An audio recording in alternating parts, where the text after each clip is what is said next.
Tragedy strikes a close-knit southern town. You see these types of killings a lot of times with the cartel or mafia. This is probably one of the most complex homicides that I've been a part of. Family and friends are left wondering who could target such a beloved member of his community. He treated us like each of us were part of his family, and he was just simply taking care of us. That was my only son. He hit hard, and somebody had taken my baby from me. In search of justice, investigators unearth a disturbing plot. Did you ask me, honestly, did they kill my brother? One born both out of greed and deadly romance, fueled by a macabre obsession. He described dancing around in a ritualistic manner. He told me, I think she just wanted to play with a dead body. She's crazy. It was kind of like a Bonnie and Clyde situation. We can do whatever, ride or die.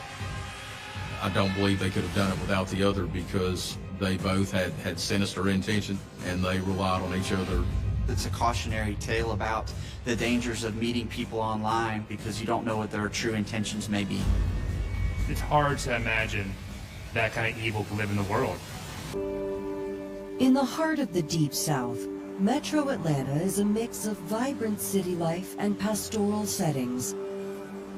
The further out you move from the Metro Atlanta area, such as into Cobb and even to Paulding, the more rural things get. You expect that there's going to be a lesser crime rate.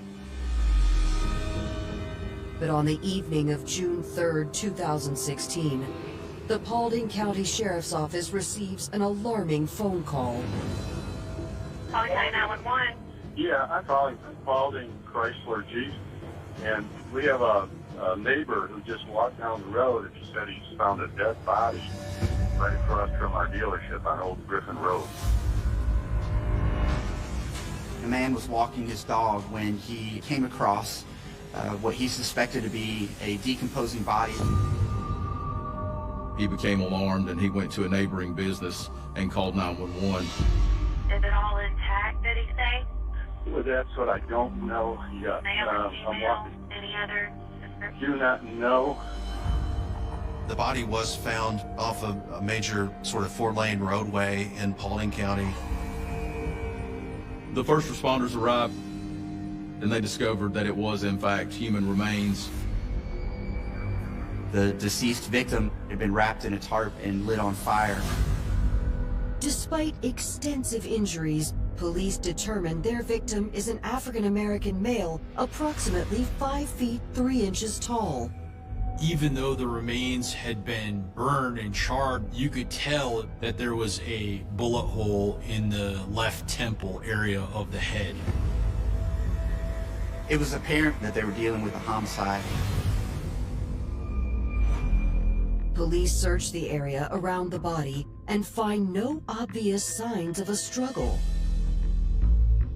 You can imagine that if somebody was alive in that situation, they would be flailing and there would be a tremendous amount of turmoil in that area, and there was none of that. Paulding County quickly realized that this body had been dumped at this site and had been lit on fire post-mortem, probably because the perpetrators were trying to cover up the crime and distance themselves from what they had done.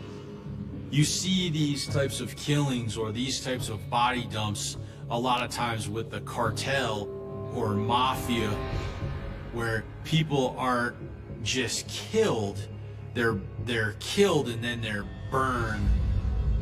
So I thought he had to be linked to something that would be so bad to where these people had killed him and mutilated his body. They searched the area around the remains and they searched the actual remains themselves, and they did not find any identification or anything that could help identify that person at the scene. Our coroner did contact the GBI and requested an autopsy for this decedent to give us more information to proceed with the investigation. In the meantime, authorities turn to reports of missing persons in search of a match for their John Doe. The GBI agent who was assisting us with this case was viewing the local news and saw a family on the local news making a broadcast about a missing person. It's a very short male matching the description of the human remains that were discovered in Paulding County. The missing person was a Howard Sewell. We kind of put it together that this could very well be, in fact, our person.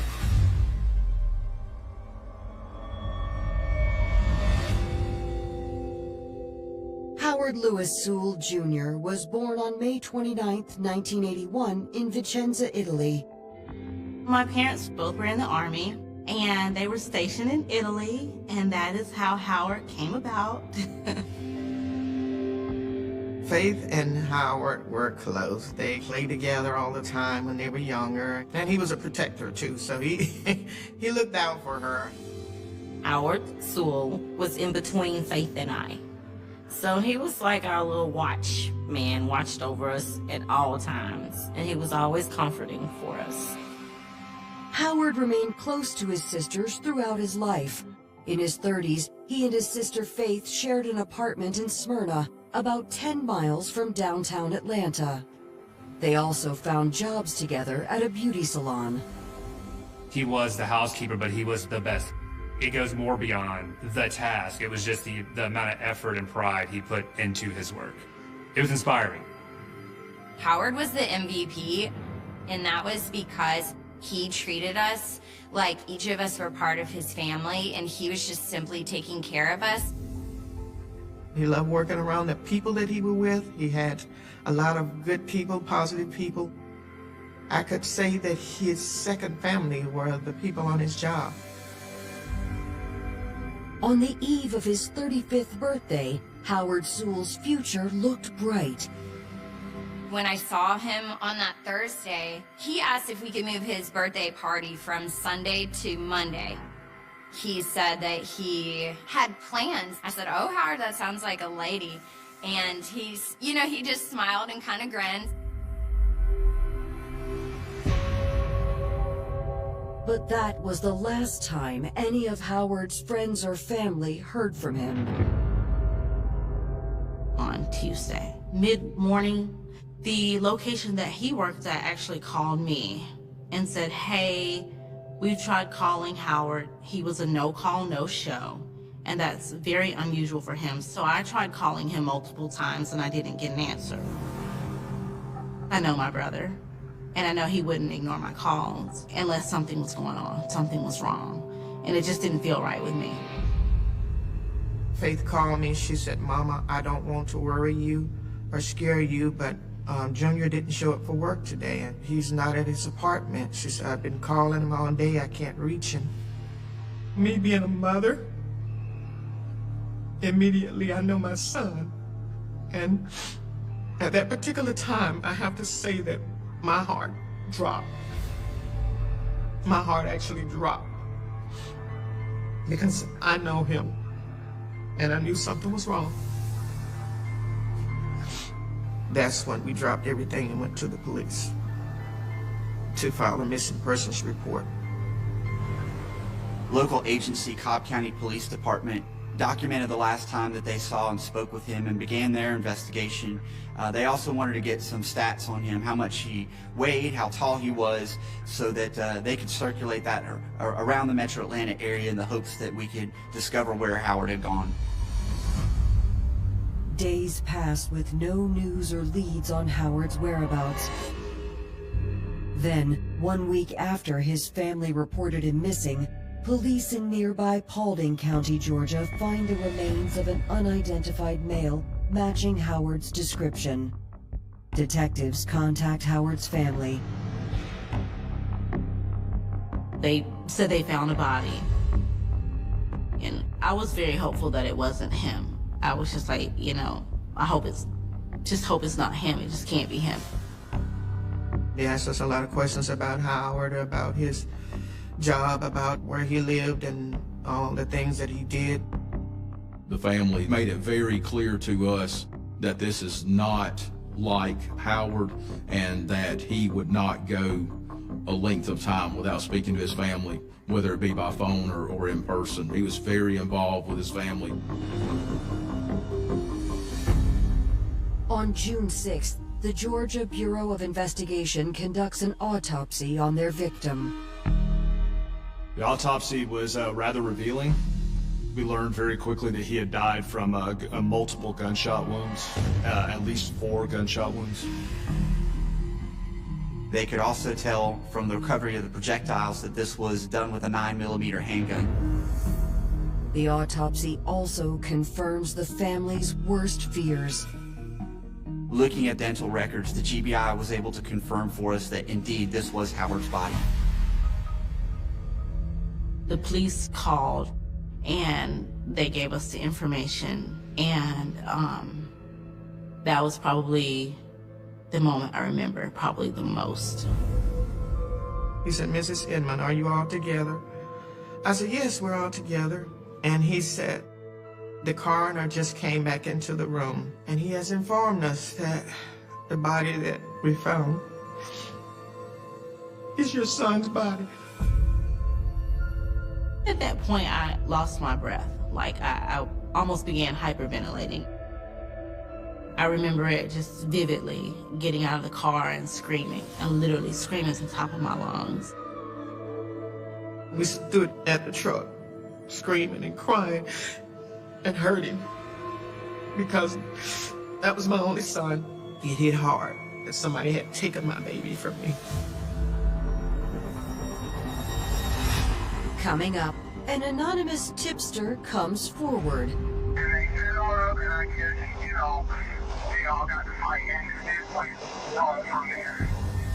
And the investigation uncovers a sordid romance with sinister intentions.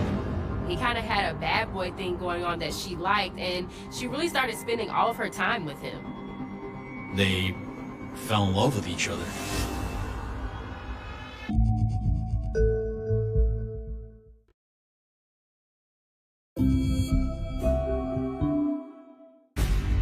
Investigators in Paulding County, Georgia have identified the remains of 35-year-old Howard Sewell.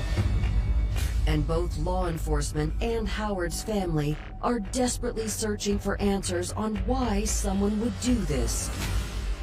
We were torn into pieces because of the way he was done, more than anything. The way he was abandoned, and left there to die. When we learn that this is Howard, we have to go back and look at his victimology even closer. We have to look at his last footprint, if you will, where he was seen, who he was talking to. Just hours after Howard has been identified, his family meets with detectives at headquarters. They indicated to us that the last day that they talked to him was his birthday, May 29th. I called my brother that morning, kind of early, and wished him a happy birthday. And he hadn't really woke up yet, so I was like, "I'm sorry, I just wanted to tell you happy birthday." But I told him, "I'll let you sleep, and you just call me when you wake up." It was on Sunday, as a matter of fact. After church, I gave him a call. I said, "What are you gonna do today?" He said, "I'm gonna rest for a while, and then I'm gonna get up and I'm gonna clean up my apartment, and then I have a date." He planned on meeting up with a young lady that he had met online who was from Virginia. But that's about as much information that investigators were able to ascertain. I didn't question him about the young lady that he was going out with. That's when the family reveals they had received a disturbing phone call from an anonymous woman earlier that morning. She told us that she had overheard some guys talking about my brother, and one of them was her boyfriend. I put her on speakerphone for my mom and my sister to hear, because we were all sitting together, and my sister took her phone out and she was like, "Just record." She explained to us that she had a son and that she was expecting at that moment, and if it was her child, she would want someone to come forth with information to help her find her child. The family tells detectives that the caller said Howard had planned to meet a woman for a date the night of his birthday.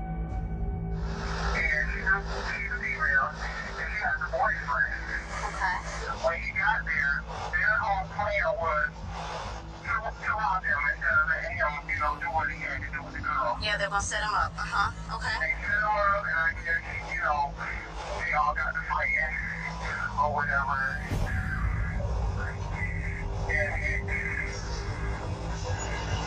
Okay.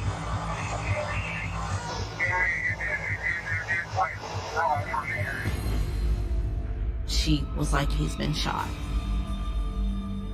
And I asked her, and I, by then was just, tears were flowing. And I said, did they kill my brother? Did you ask me honestly, did they kill my brother?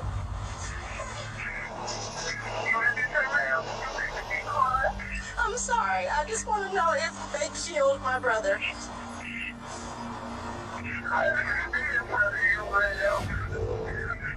Please, I need to know.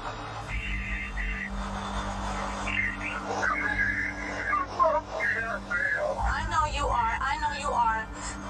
But we have to know this information. We have to know. I actually got on the phone with her, and I said, sweetheart, this is Sonia. I'm Howard's mother. And I said, I really need to know all that you know as to what happened that night. He's my only son, and I am so proud of you for coming forward. I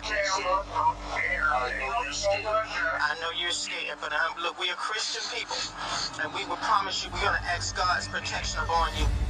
As detectives listen to the recording, they learn Howard's death might be connected to a man in neighboring Cobb County. Our homicide team learned that Howard Sewell had went to an apartment in the Marietta area, and the apartment belonged to a person that this source identified as Chris Hanna's. Chris. While the informant never reveals her name, she indicates she's a friend of Chris Hanna. We immediately contacted the Marietta Police Department and give them this information, and they were able to research and locate Mr. Hanna's apartment and learned of several calls to that apartment. Detectives discovered that in the early morning hours of May 30th, the same night that Howard went missing, a 911 call had summoned Marietta police to Chris Hanna's apartment building. The law enforcement had not only been called to that apartment complex, but actually called to Christopher Hanna's apartment on the night in question due to a fireworks or shots fired complaint. Officers investigated the exterior area of the apartment complex, but was unable to determine if shots were fired or if they were fireworks. The police went back into service. Nothing came of it. But detectives learned that later that same night, Marietta police became involved in another incident involving Chris Hanna. They received a second call from an officer that was working a part-time job at the local hospital. The officer had a car drive up into the emergency room ramp. 3 people got out of that car. One of them had been shot.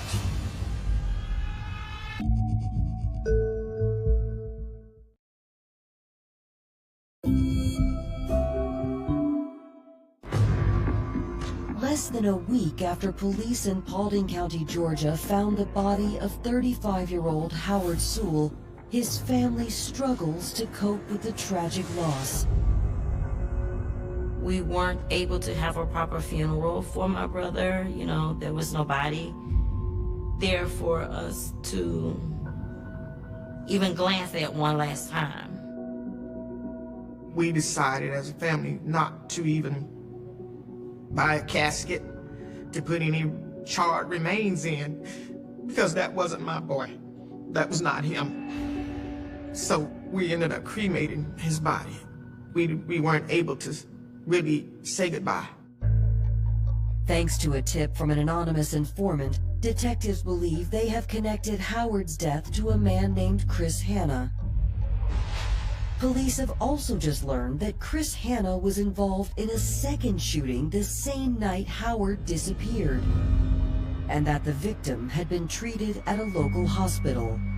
He had sustained gunshot wounds to his arm and his leg, however, that they were non-life-threatening.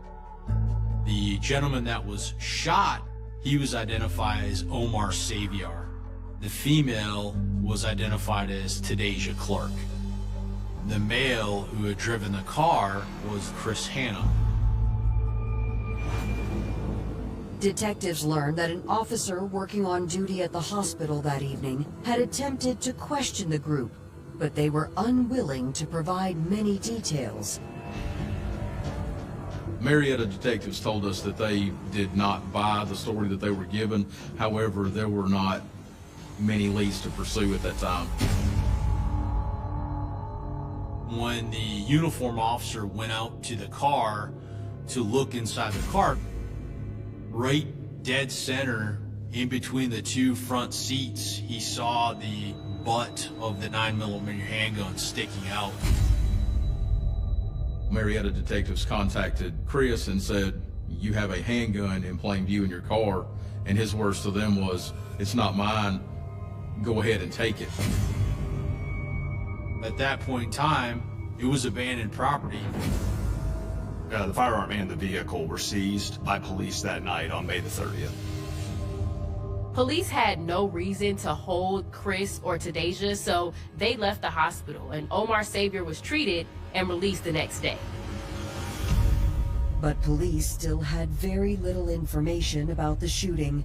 And now, authorities from Paulding County, Marietta, and the Georgia Bureau of Investigation theorize that the incident may be related to the murder of Howard Sewell.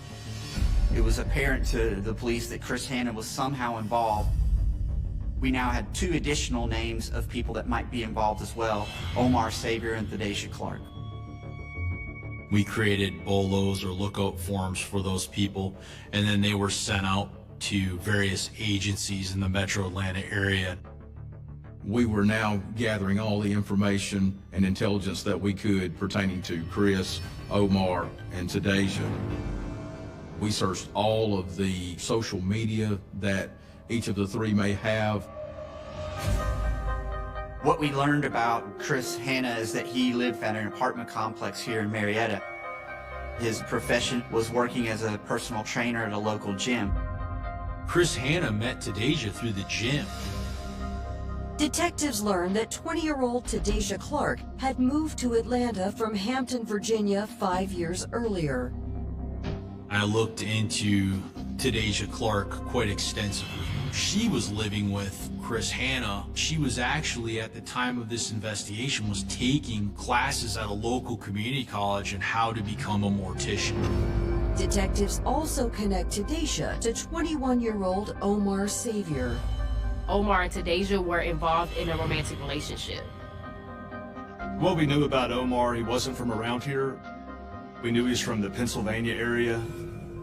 We believe that due to the arrest or some criminal activity that he had there, he actually left Pittsburgh, fleeing from that area and coming to Georgia to try to start a new life.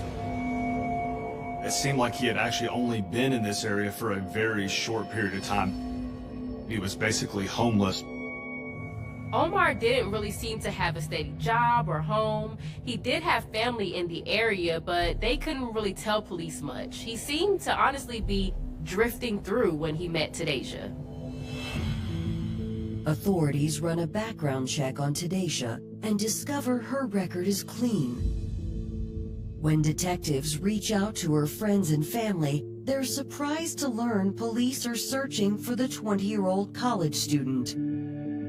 Thadeshia, she was like the smart person, then it was like everybody else. She never really been the type of person to follow anybody, you know.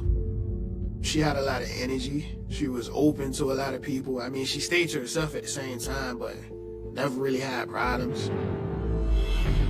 But what did Thadeshia, Omar, and Chris have to do with Howard Sewell's murder? Detectives scour Howard Sewell's phone records in the hopes they'll find a connection to the trio. We knew from Howard's sister he intended to meet up with a young lady from Virginia. Once we were able to get those records from the provider, we were able to see that he was indeed in communication with Thadeshia Clark. According to messages exchanged through a personal ads website, Howard planned to meet Thadeshia for a date. We know that he also contacted a taxi cab company in the early morning hours of May the 30th. He had gone to the area of Roswell Road near this apartment complex where Chris Hanna and Thadeshia lived. That was the last time Howard Sewell placed a telephone call. We were very concerned at this point that this was going to be our homicide location. On June 10th, investigators serve a search warrant at Chris Hanna and Thadeshia Clark's apartment. We gathered the City of Marietta SWAT team together because we did not know what was potentially there or who was potentially there. We knew that the people responsible for Howard's death had a strong propensity for violence. So dynamic entry was made into the residence. I can remember the SWAT team exiting the apartment with a dumbfounded look on their face. And I said, "What's going on?" One of the SWAT team members looked at me and said, "There's nobody here and there's nothing in the house."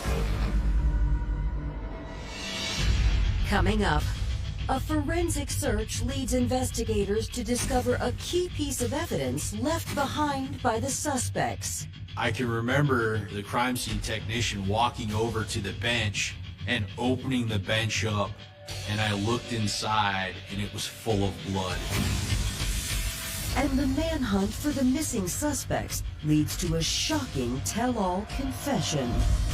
The next thing he recalled was hearing gunshots, waking up to the sound of these gunshots. She's like, they want to burn him and say her prayers or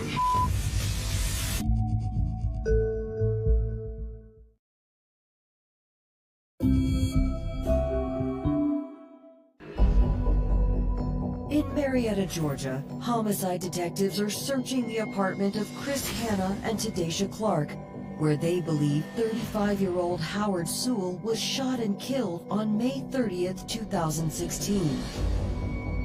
The apartment was abnormally clean. There was no furniture. Each room had a very strong odor of bleach or cleaning solution in it, which raised a huge red flag in my investigation. Police were able to recover projectiles, bullets from the wall. They also found some shell casings that had been missed during the cleanup process. Those projectiles were then linked back to a 9mm handgun. Which was very significant because we know that Mr. Sewell was killed with a 9mm and that a 9mm firearm had been found in the car that Chris Hanna had drove to the hospital with Omar Savior and Thadeshia Clark.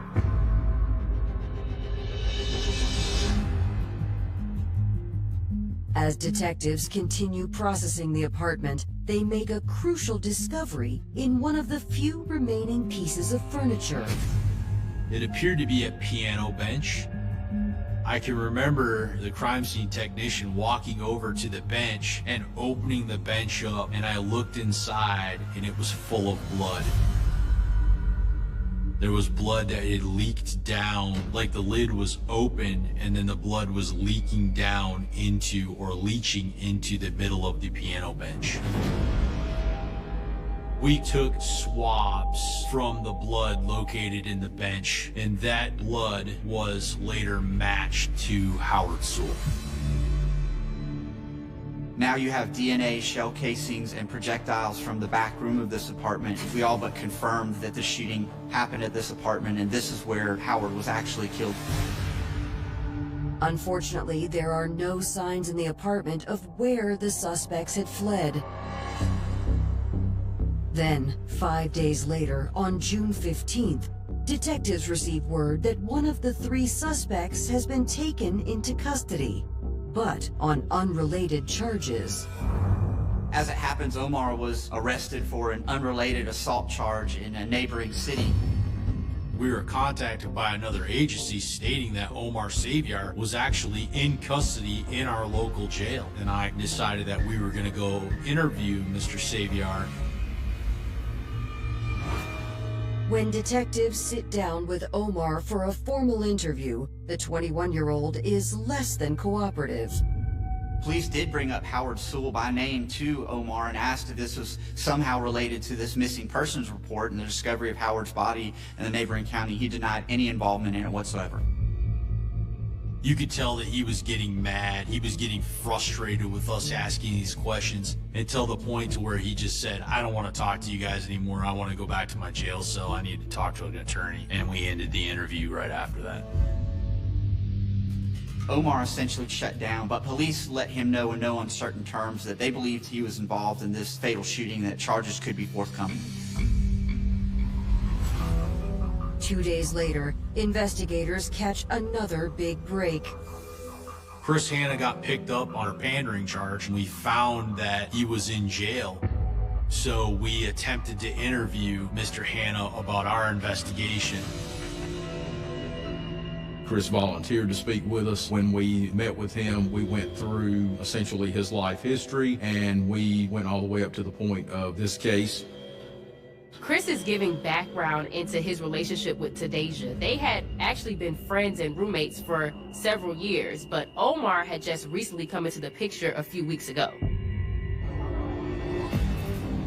Thadeshia Clark met Omar Saviar at a park. They had run into each other and had an interest in each other. She found out that Omar was homeless. She then in turn went to Chris Hanna, who she was living with, and requested that he allow Omar Saviar to either stay on the couch or in this back sunroom. Chris tells detectives that while the relationship between Thadeshia and Omar was new, the couple had already formed an unbreakable bond. I think what she was trying to do is she was trying to help Omar feel like he had a family, like he had some self-worth, because she saw good in him. And in turn, he took care of her. He protected her. They fell in love with each other. When detectives press Chris for information about what happened in his apartment the morning of May 30th, he doesn't mention anything about the murder of Howard Sewell. But he does go into detail about how Omar Saviar was shot. According to Chris, he was asleep when the shooting occurred. Chris Hanna articulated to detectives that he had gotten so drunk the night of the shooting, he actually went and passed out in his room. The next thing he recalled was hearing gunshots, waking up to the sound of these gunshots, and seeing Omar run into the room where he said, "She shot me," she being Thadeshia Clark. He said, she shot me. I need to go to the hospital. Take me to the hospital. He just kept saying, take me to the hospital, take me to the hospital. I'm like, all right, man, chill out. Just get out of the room and I'll take you to the hospital. Christopher stated to me in the interview that it took him a second to gather his thoughts. He didn't really know what was going on, but he knew that Omar was hurt, he was shot, and he needed help. So he stated that he had gotten up out of bed and they drove to the hospital. Chris explains that after dropping Omar off at the ER, he and Thadeshia returned home. Once Chris and Thadeshia got back to the apartment, this is when Chris said that he first realized that Howard had been shot in the back room. Chris tells police he had no idea who Howard Sewell was, but he assumed Thadeshia had killed him after she made several bizarre comments. Thadeshia's telling me how she's, I can't wait to embalm this guy. She mentions to you that she may want to embalm this guy? She told me she did or something. She said she did something like poured bleach in his mouth or something, I don't know. She told you that? Yeah. Or that she wanted to or something of that nature. She said she wanted to embalm the guy. Did she ever talk to you about any of this before? I mean, obviously you said that She said she wanted to be a mortician, but that was as far as it went. And then it's like she was threatening me with it, like, don't with me. He told me, I think she just wanted to play with a dead body and she's crazy. He became afraid of her. However, he wanted this body out of his house. And so he assisted her in wrapping the body, packaging it, and they worked together to load this body under the cover of night, and they removed the body from the apartment complex. Did you guys have this predetermined location, or did you just drive along and you're like... Just driving along, and she decided wherever, just stop here. It's at that point Thadeshia had actually lit the tarp with Howard's body inside on fire. She's like, I want to burn him and say her prayer or some shit. He described her activity as very bizarre. Dancing around Howard's body while it was burning in a ritualistic manner. He decided to get back in the car and just wait on her. Once Chris and Thadeshia Clark had abandoned Howard's body in the field, they quickly went back to Chris's apartment so that they can continue the cleanup. Chris claims that the next morning, Thadeshia left. Thadeshia had packed up her things and left the apartment. Chris left the apartment, and Chris said he hadn't seen Omar since they left the hospital. So at this point, he couldn't say where anyone had gone. Following his confession, police charge Chris with concealing a death. They also continue their search for Thadeshia Clark, putting pressure on her known associates to help bring her to justice. Undoubtedly, word got back to Thadeshia that police were quickly honing in on her. Lieutenant Mike Hill and I were in my office at the City of Marietta Police Department when we received a telephone call, and I just so happened to answer the phone, and it was Thadeshia Clark. She said, "Hey, I know you guys are looking for me. It's time for us to meet and talk." Coming up, detectives finally hear Thadeshia's side of the story. But what she reveals changes everything police thought they knew about the case. Howard was kind of in a fight for his life, and he managed to get the upper hand on Omar.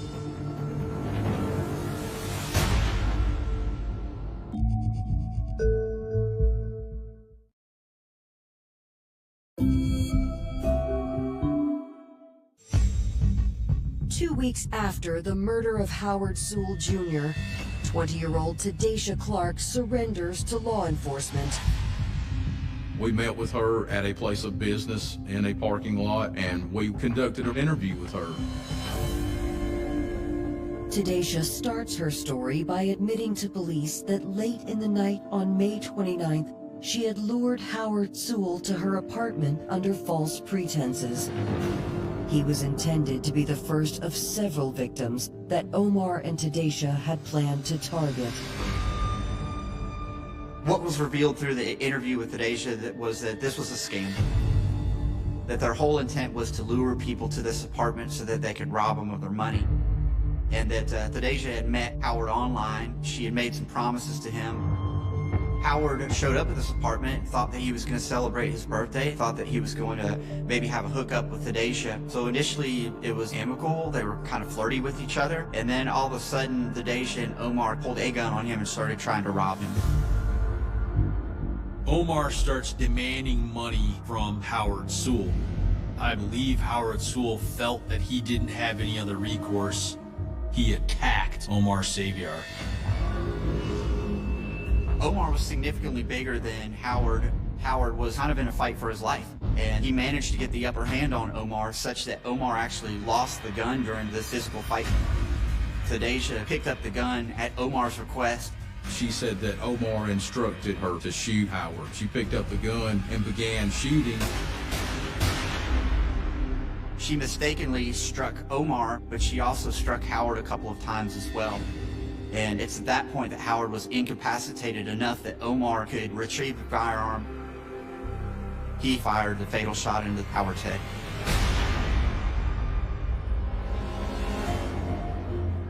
In interviewing Thadeshia, she discloses to us that once Howard is killed and that he is lifeless there on the bench that we had found during the first search warrant, that Omar essentially removes all of Howard's personal effects, part of which is $400 in cash. And when asked about her receiving any of those funds, she explains to us that she didn't get any of the money. He never gave Thadeshia Clark any money. He took all the money, kept it for himself. It's at the conclusion of the interview that we did take Thadeshia into custody, and she was ultimately charged with felony murder. Based on her confession, authorities charged Thadeshia Clark and Omar Savior with malice murder, felony murder, and concealing a death. We felt grateful that they had now been arrested, but we also were angry, we were upset. We wanted justice to be served. In April 2018, nearly 2 years after the murder of Howard Sewell Jr., Thadeshia Clark appears in court for a pretrial hearing. Ultimately, she pled guilty to murder. She also agreed that she would testify against Omar.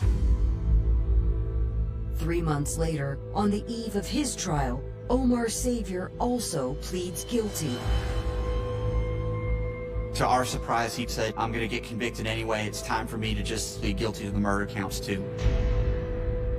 Chris Hanna was also convicted. For his lesser offenses, he received a total sentence of 15 years with 8 years to serve, the balance on probation.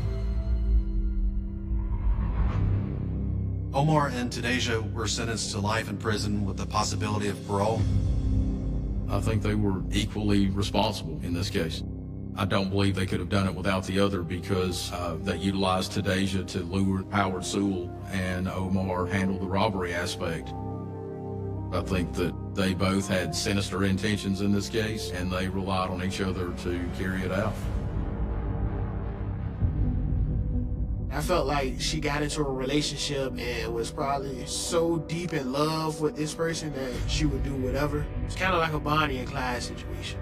Maybe she had a certain type of feeling for this guy that I'm gonna stick with you through thick and thin and do whatever, ride or die type of situation. It's heartbreaking to know that you have someone out here that can be so cruel. Howard was always the person that was the calm in the storm. And so they robbed the earth of someone that was the calm in the storm. I want this message to get out. I want people to hear about this. I want them to learn, to be cautious in situations. If you're doing online dating, be very cautious. Just understand that your life is precious, and that you need to be careful.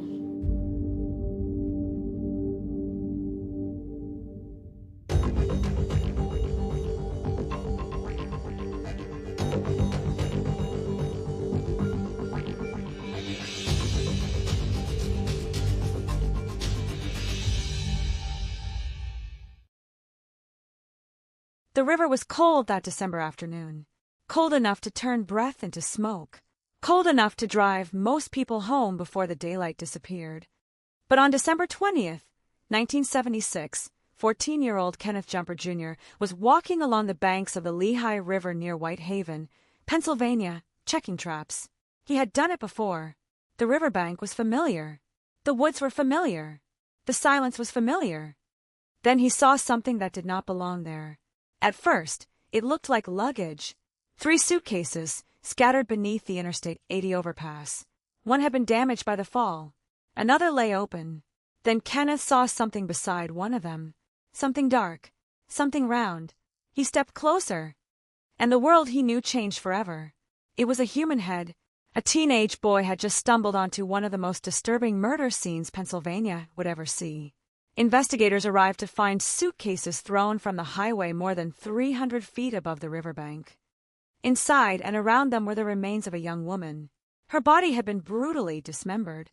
Nearby was the body of a nearly full-term baby girl who had never taken a breath outside the womb. There was no identification, no driver's license, no pairs, no name. No family standing at the scene screaming for answers. Only a dead woman, an unborn child, 3 suitcases, and a question that would survive for decades. Who was she? The newspapers called her an unidentified Jane Doe. Investigators eventually gave her a placeholder name, Beth Doe. It was not her real name. It was never supposed to become the name remembered by generations of investigators, journalists, volunteers, and residents. But it did. Beth Doe became a ghost in the case files, a face reconstructed from bone and memory, a collection of measurements, dental records, fingerprints, scars, hair, a few physical details preserved against the erosion of time. She appeared to be young. Investigators estimated her age, somewhere in the teenage years or early 20s. She had brown hair and brown eyes. There were distinctive marks on her body, including scars and moles. Her teeth contained clues. Her remains suggested a woman who had lived an ordinary life somewhere before ending up beside that river. But ordinary lives leave ordinary traces, and in 1976, those traces did not connect. The forensic technology that investigators would later depend upon did not yet exist. There was no consumer DNA database, no forensic genetic genealogy, no ability to upload a genetic profile and search for distant relatives across thousands of family trees. There were fingerprints, dental comparisons, missing person reports, photographs, witness statements, and human memory. And human memory fades. Families move. Records disappear. People die. Names change. Stories become distorted. Meanwhile, Beth Doe remained where she had been placed after death. A victim without a verified identity. A young woman whose life had been reduced to evidence bags and photographs. The investigation began immediately. Police searched for missing girls and women across Pennsylvania and neighboring states. They compared descriptions. They circulated information. They looked for anyone who might recognize the woman. But the case resisted them. The victim's physical characteristics did not produce the breakthrough investigators needed. No missing person report could be conclusively connected to her. No family came forward and said, "That is our daughter. That is our sister. That is our child." The circumstances made the mystery even more disturbing. She had not simply died. Someone had taken deliberate steps to conceal her identity and dispose of her remains. The suitcases had been used as containers. The body had been separated. The location was remote enough to delay discovery. The Interstate 80 overpass offered height, distance, and darkness. Whoever carried those suitcases to the edge of the bridge had taken a terrible risk. Yet they disappeared without leaving investigators the one thing they needed most, a name. And then came another revelation. Beth Doe had been pregnant. Not merely pregnant, but carrying a nearly full-term baby. The discovery transformed the case. Somewhere, investigators reasoned, there had to be people who knew a pregnant teenager or young woman had vanished. Somewhere there should have been a family waiting for a daughter who never returned. Somewhere there might have been a father who wondered why the woman he loved had disappeared. Somewhere there might have been a friend who remembered a final conversation. Yet no answer came. The baby was buried with her mother. Years passed. The case remained open, but time began to bury it beneath newer crimes. Detectives changed assignments. Agencies changed procedures. Technology changed everything except the question. Who was Beth Doe? Her face was reconstructed. Artists attempted to bring her back into the world of the living. A forensic sculpture was created. Later, additional reconstructions tried to show what she might have looked like in life. Each image became another attempt to make a stranger recognizable. "Look at this face," investigators seemed to be saying. Someone knew her. Someone had seen her smile. Someone had heard her voice. Someone had watched her walk away. Someone remembered. But nobody came forward with certainty. Decades passed. The country moved from the 70s into the 80s, then the 90s, then a new century. Beth Doe remained frozen in 1976. Her killer remained unknown. Her family remained unknown. And perhaps the most haunting part was that she had not been forgotten because people stopped caring. She had been forgotten because the evidence had no language capable of telling investigators who she was. That language would eventually come from somewhere no detective in 1976 could have imagined. It would come from DNA. But before science could restore her name, investigators would have to endure another wave of false hope, another suspected identity, and another reminder that even after 40 years, the dead could still surprise the living. For decades, Beth Doe existed as a collection of unanswered questions. Then, in the age of online genealogy, one of those questions suddenly appeared to have an answer. In 2019, investigators received information suggesting that the unidentified woman could be Madeline Maggie Cruz, a missing young woman whose disappearance had occurred decades earlier. The possibility was electrifying. After more than 40 years, perhaps Beth Doe was finally going home. Investigators followed the lead. They located Cruz, and then came the revelation that stunned everyone involved. Maggie Cruz was alive. The woman who had been considered a possible match was not Beth Doe. The mystery survived. For the public, it was another headline. Another near miss. Another name that could have ended the story but did not. For investigators, it was something else. It was proof that the case still had the power to move people. Someone was still looking. Someone was still asking questions. And somewhere, perhaps, the real answer was waiting. The Pennsylvania State Police continued working with agencies and specialists who had spent years developing new methods for identifying unknown victims. The old evidence was not necessarily useless. It simply needed to be examined through a new technological lens. The remains of Beth Doe had been exhumed years earlier for additional forensic examination. Samples had been collected. DNA extraction had been attempted. But the quality and quantity of genetic material available from decades old remains presented enormous challenges. Modern DNA testing is often imagined as something simple. A swab, a machine, a match. But old forensic material can be damaged by time, environmental exposure, decomposition, contamination, and the limitations of earlier collection methods. The DNA may exist, but not in a form that traditional systems can easily use. The investigators needed more than a fingerprint. They needed a genetic profile strong enough to connect an unknown woman to living relatives.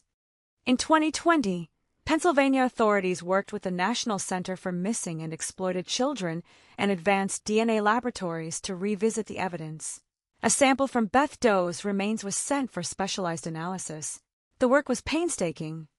Scientists used advanced sequencing and enrichment techniques to extract usable genetic information from material that had resisted identification for more than 4 decades.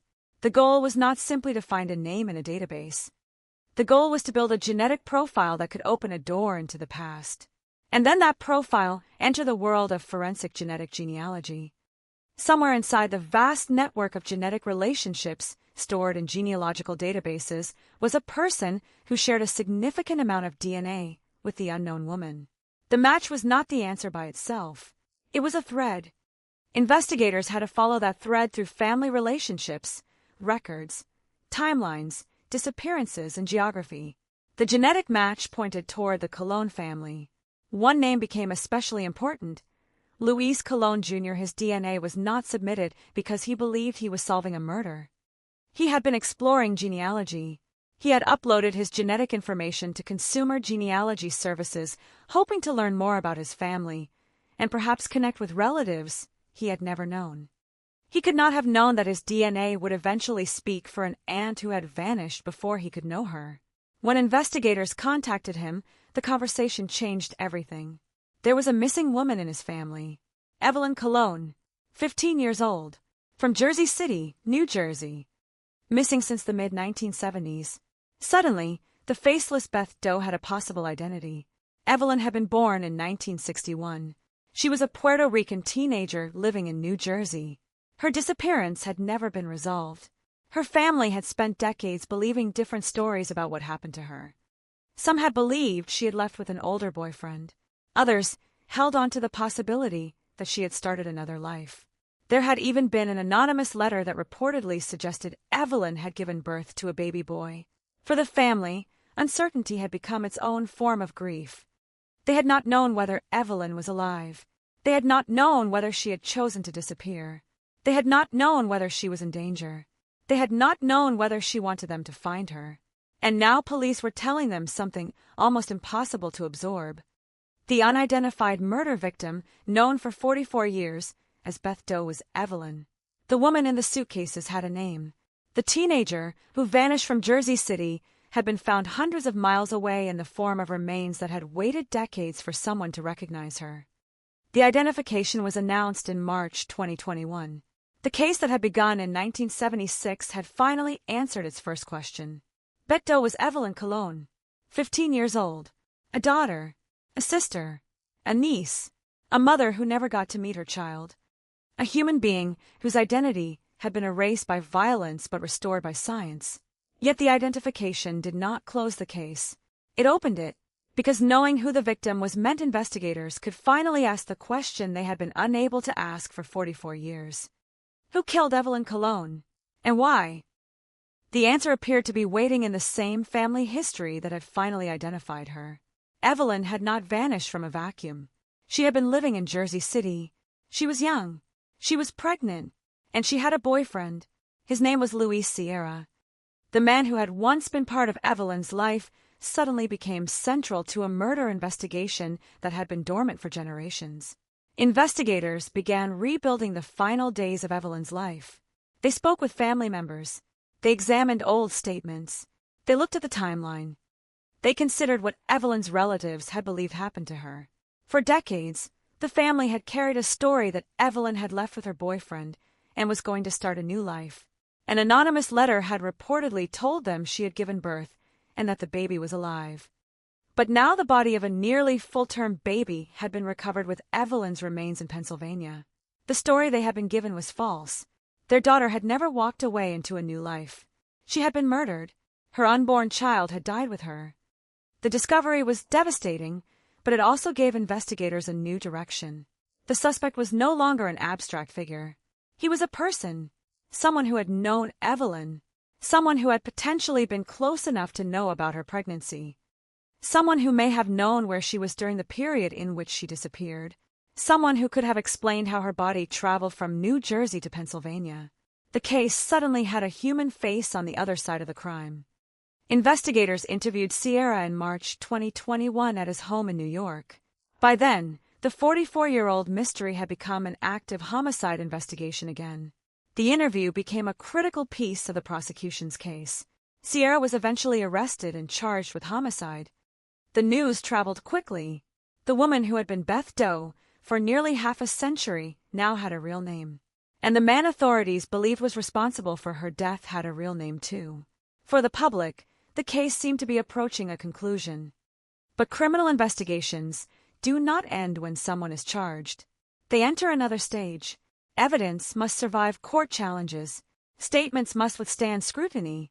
Prosecutors must prove their case beyond a reasonable doubt. Defense attorneys examine every step investigators took. Memories from 44 years earlier become fragile. Witnesses disappear. Records are incomplete. Physical evidence may be degraded. And the longer a case remains dormant, the more difficult it can become to reconstruct exactly what happened. Sierra's defense challenged aspects of the investigation, including the circumstances surrounding his interview. Legal proceedings began to complicate what had initially looked like a straightforward cold case breakthrough. Meanwhile, the central facts remained chilling. Evelyn Colon had been 15. She had been pregnant. Her remains had been found in 3 suitcases beneath an interstate bridge. Her body had been dismembered. The cause of death had been reported as strangulation, with evidence that she had also been shot. Her child was found nearby, and the person responsible had apparently managed to live for decades after her death. Imagine the psychological distance between those two worlds. In 1976, Evelyn's family was waiting for a daughter who would never come home. In the same year, investigators were standing beside a riverbank trying to determine who had been murdered. In the decades that followed, birthdays came and went. Holidays came and went. Families aged. The teenager in the photographs remained 15 forever. Meanwhile, the investigation sat in a file. Then, in 2021, DNA opened the file again. It is difficult to overstate what genetic genealogy changed in this case. Traditional investigation asks, who is this person? Genetic genealogy can ask a different question. Who are this person's relatives? That distinction can be enormous. A dead person may have no identification documents, no searchable fingerprints, no obvious connection to a missing person report.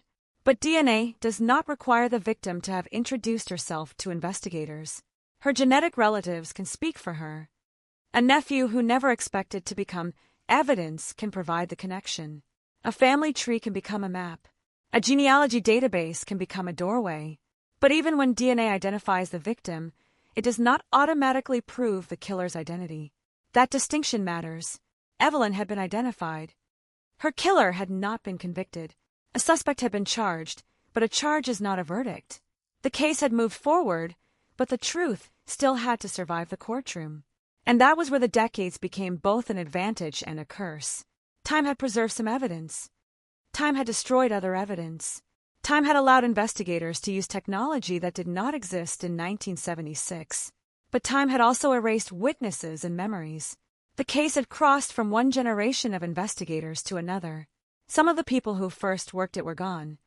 Some of the people who knew Evelyn had died without ever knowing what happened to her. The mystery had been partially solved, but the emotional damage remained untouched. For Evelyn's family, knowing her name was not the same as getting her back. For investigators, identifying her was not the same as proving who killed her. And for the community around Whitehaven, the old case had returned from the past like a warning. The woman once called Beth Doe was not a legend. She was Evelyn Cologne. She had lived. She had loved. She had been afraid, perhaps hopeful, perhaps planning for a child. And then someone took all of that away. There was another haunting detail buried beneath the headlines. Evelyn had not been identified for 44 years, even though investigators had never stopped trying. Her fingerprints existed. Her dental information existed. Her physical description existed. Her remains had been preserved and examined. Artists had reconstructed her face. The public had seen her image. Volunteers had discussed her case. Missing person databases carried clues. Yet none of it had been enough. This is what makes cold cases so frightening. The truth can sit inside a room full of evidence and still remain invisible. The evidence does not change. The question does. In 1976, investigators could compare fingerprints against records available at the time. They could circulate photographs. They could ask hospitals and police departments whether anyone was missing. They could publish descriptions. They could wait for a relative to recognize a face. But the world was not connected the way it is now. A family in New Jersey could lose a daughter, and an unidentified woman could be found in Pennsylvania, and the two events could remain completely disconnected because there was no system capable of connecting them. That gap became the space in which Beth Doe disappeared. Years later, isotope analysis offered another clue. Investigators considered whether she might have been born outside the United States.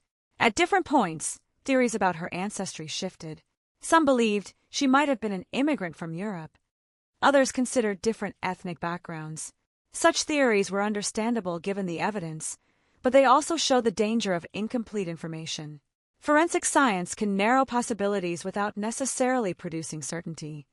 Beth Doe had become a puzzle assembled from fragments, and some fragments pointed in the wrong direction. Her physical appearance could suggest one ancestry. Her dental history could suggest another geographic connection. Her clothing and belongings could suggest another. Investigators could be certain she had been murdered while remaining uncertain about almost everything else. Then came the false lead involving Maggie Cruz. The case had reached the point where the public was desperate for an answer, and the possibility of identification generated enormous attention. But when Cruz was located alive, the hope collapsed. That moment matters because cold case investigations are not cinematic puzzles in which every clue leads neatly toward the truth. Real investigations contain dead ends. They contain mistaken assumptions. They contain people who appear connected but are not. They contain evidence that looks meaningful until another piece of information destroys the theory. Investigators have to be willing to start over. In Evelyn's case, starting over eventually meant going deeper into DNA. The forensic laboratory did not have a perfect sample waiting to be tested. Scientists had to work with difficult material. They developed a genealogical profile from old remains, allowing investigators to search for genetic relatives. When Luis Colon Jr.'s DNA emerged as a strong match, the case shifted instantly. He was not merely another name. He was family. The investigators then had to determine which family member was missing. That led to Evelyn. Her age matched. Her disappearance matched the time period. Her family history matched. The genetic relationship was consistent. The pieces finally locked into place. After 44 years, the name Beth Doe could be removed from the center of the case. Evelyn Cologne could be restored. There is something profoundly human about that moment. A name is not merely a label. It is a declaration that the person existed. It tells the world that she was not an anonymous body. She belonged somewhere. Someone called her home for dinner. Someone knew her favorite foods. Someone remembered her as a child. Someone had photographs. Someone had dreams for her. Someone expected her to grow older. Evelyn never did. Her family had spent decades carrying an absence they could not explain. DNA did not resurrect her. It did something different. It gave the family the truth about what had happened to her. It transformed an unknown victim into a known daughter. But with that truth came another terrible realization. Evelyn's unborn daughter was also dead. The family had not lost one person. They had lost two. And the person responsible had not simply disappeared into history. Investigators believe they had identified him. Louis Sierra was charged with homicide in 2021. Suddenly, the 44-year-old case became a modern legal proceeding. Yet the passage of time created new complications. A prosecutor could not simply tell a jury that a man had been suspected for decades. Suspicion was not proof. Investigators needed admissible evidence. They needed a coherent timeline. They needed to explain how Evelyn disappeared, how her body reached Pennsylvania, how the suspect was connected to her final days, and what evidence supported the charge. Every piece had to survive scrutiny. Meanwhile, the public watched a case that seemed to move between two centuries. The crime belonged to the 1970s. The identification belonged to the 2020s. The technology was modern. The victim was forever 15. And the question remained painfully simple. What happened between the last moment Evelyn was known to be alive and the moment her remains were thrown from that bridge? The answer may have begun with the relationship itself. Evelyn was only 15. She was pregnant. Her boyfriend, according to investigators and family accounts, was Louis Sierra. The circumstances surrounding their relationship became central to the investigation. Family members had believed Evelyn left with him. That belief may have delayed recognition of her disappearance as something more sinister. If a teenager disappears with a boyfriend, families can be told she ran away. If a pregnant young woman leaves home, people may assume she is starting a new life. In 1976, the language surrounding missing teenagers was different. Resources were different. Public awareness was different. There was no modern Amber Alert system. There were no social media posts reaching millions within minutes. There were no national databases accessible to ordinary people at the click of a button. A missing teenager could disappear into another state and become nearly invisible. That invisibility may have been part of what allowed Evelyn's disappearance to remain disconnected from Beth Doe's discovery. Meanwhile, the anonymous letter described by relatives created another layer of confusion. The family reportedly received information suggesting Evelyn had given birth and that her baby was alive. If someone deliberately sent that message, it would have served a devastating purpose. It could have reassured the family while preventing them from looking for a murdered daughter. But the origins and significance of that letter remain part of the broader mystery surrounding the case. The truth of the final days is difficult to reconstruct with certainty after nearly half a century. There is no living camera recording the moment, no smartphone location history, no digital messages, no surveillance network tracking every vehicle. There are memories, statements, forensic findings, and whatever physical evidence survived. The investigators who reopened the case had to travel backward through time. They had to reconstruct a world that no longer existed. The roads had changed. Buildings had changed. People had aged. Some had died, yet the river remained. Interstate 80 still carried traffic above the landscape. The place where the suitcases were thrown remained a physical reminder of the crime. Imagine standing there decades later. Cars pass overhead. Engines roar. People drive toward destinations without knowing what happened below them. The river continues moving. Winter comes. Snow falls. The landscape absorbs sound. But beneath that ordinary movement is a memory that refuses to disappear. A teenager found a human head there in 1976. The discovery became part of local history. People in Whitehaven remember the case. Some remember the photographs. Some remember the rumors. Some remembered the name Beth Doe. Others remembered only that there was once a young woman whose identity nobody knew. The case became embedded in the community's memory, even as the rest of the world moved on. Then the identification came. Evelyn Cologne, 15 years old, missing from Jersey City. Suddenly, the local mystery became a family tragedy with a name and a home. The story crossed state lines. New Jersey was part of it. Pennsylvania was part of it. The Cologne family was part of it. Investigators, genealogists, laboratory scientists, journalists, volunteers, and ordinary people who had followed the case were part of it. And then there was Sierra. Authorities arrested him in March 2021. He was brought into a legal process that had begun before many people alive today were born. His defense challenged aspects of the investigation. The prosecution had to deal with evidence collected more than 40 years earlier. In 2022, court proceedings included a challenge to the admissibility of an interview Sierra gave to state police. Such motions are not unusual in criminal cases, but in a cold case they carry particular weight. Every procedural issue can become critical because the evidence cannot be recreated. The investigators cannot go back to 1976. They cannot interview witnesses at the same ages. They cannot recover memories that have faded. They cannot restore every missing document. The case is only what survived. That is why the legal process became almost as important as the forensic breakthrough. Identification had solved one mystery.